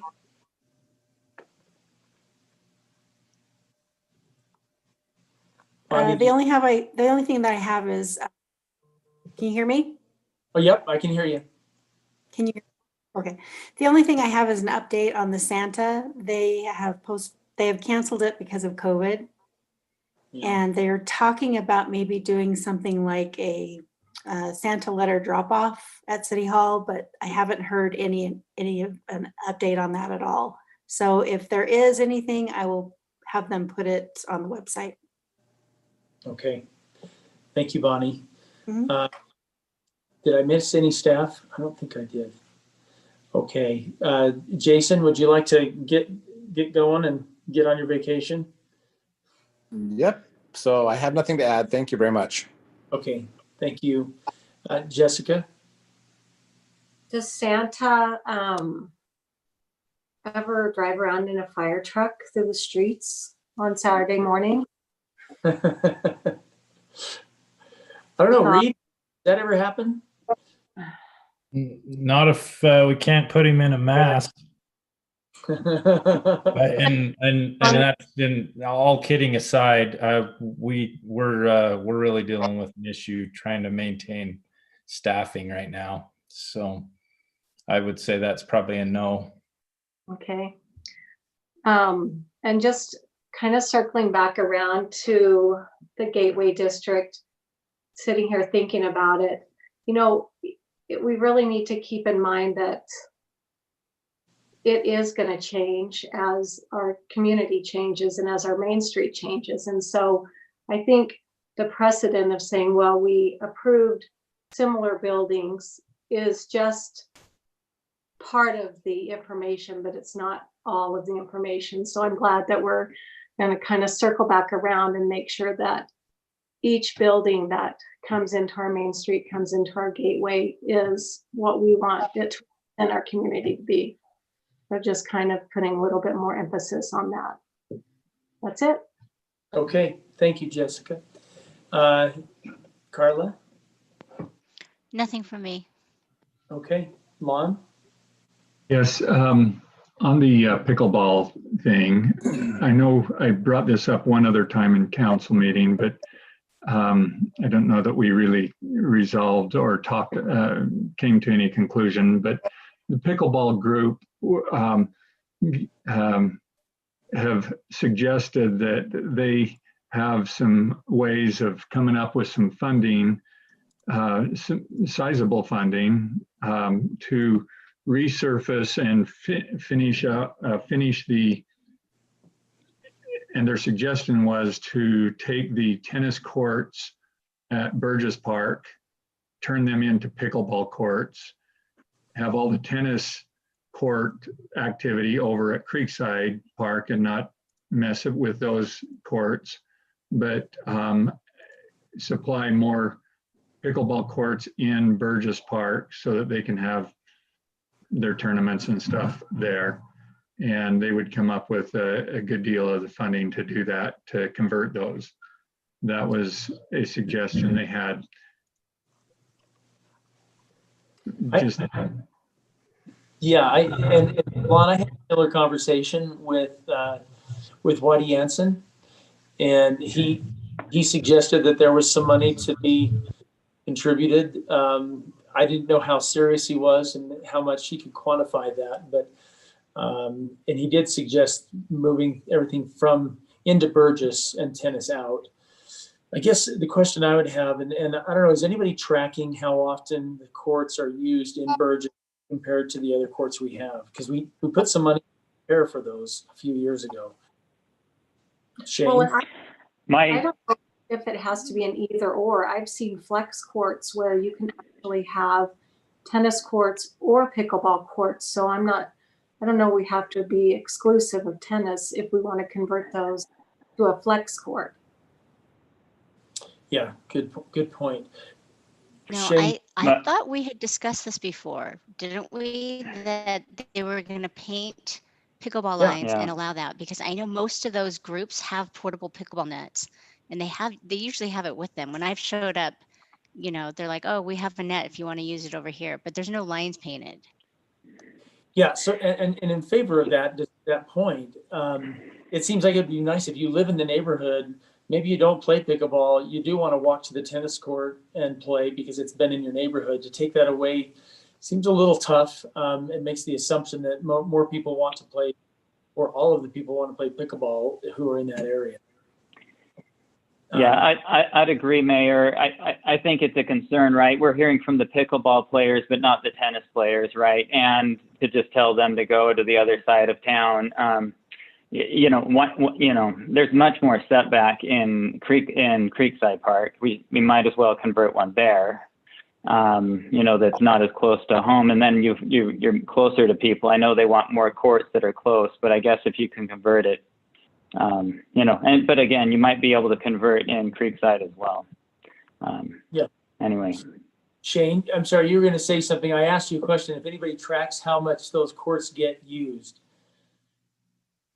We don't, it's just kind of a free for all out there, first come, first serve. So we really don't have a way of tracking it. I do know we had one or two comments at a meeting within the last month or 6 weeks or so. Of people saying, well, I just played tennis at Burgess on such and such a day. Because I think there's maybe a comment of they're not getting used much over there. I think I can safely say the pickleball courts are being used more than the tennis courts because you can go over there pretty much any time and they're full. So, I did talk with, when I was on the phone with this Miles Minson from the tennis company today and asked him what would be involved with retrofitting those. They're built with post-tension construction. They have cables going both ways in the courts so that we don't get cracking, and they have a long life by constructing them that way. So you can't core a hole down through the concrete. According to him, he's the one that built these particular courts too, because you'll go through those cables. He said what they'll do a lot of times, and they did one of these in Park City, is just paint lines and then use portable nets. And there's probably people that have more knowledge of pickleball out there than I do, but that was his comment. I asked him how much, and he said to do that, you could be in the 30,000 range for 4 courts to, get the stripes on there and portable nets and these things. So he said sometimes they'll use the tennis nets as kind of a fence where the pickleball courts have the fences in there. Sometimes they use those nets as one of the fences, I guess. It's kind of a separation there. So I've seen those in Park City, and you're right. You can fit 2 pickleball courts in 1 tennis court, and it's on each side of the net. The portable nets that they use, I don't know. I didn't really love the portable nets that they had. They work and they're fine, but I feel like a lot of people have their own portable nets if they're going to do it and go there. Couldn't we just have people bring their own?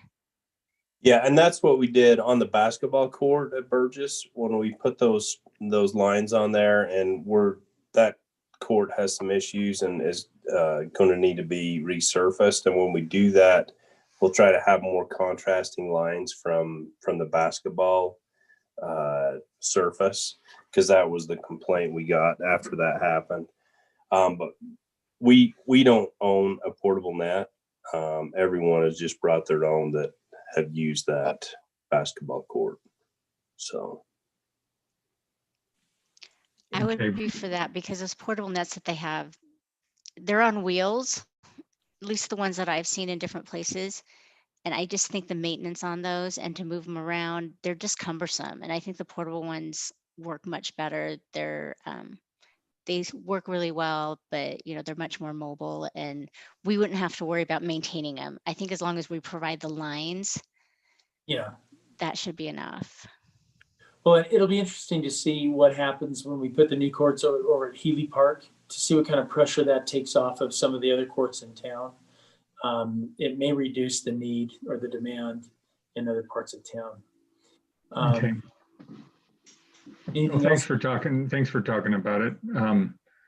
I think we'll still be hit up like always. People wanted more soccer fields, more courts and things like that. One thing, Shane, can you make a note? Someone said that the gate at the courts rubbing across the surface when they open it, it needs to be fixed. Okay. Yeah, they get loose and the hinge just rotates on the pipe and then they swing it.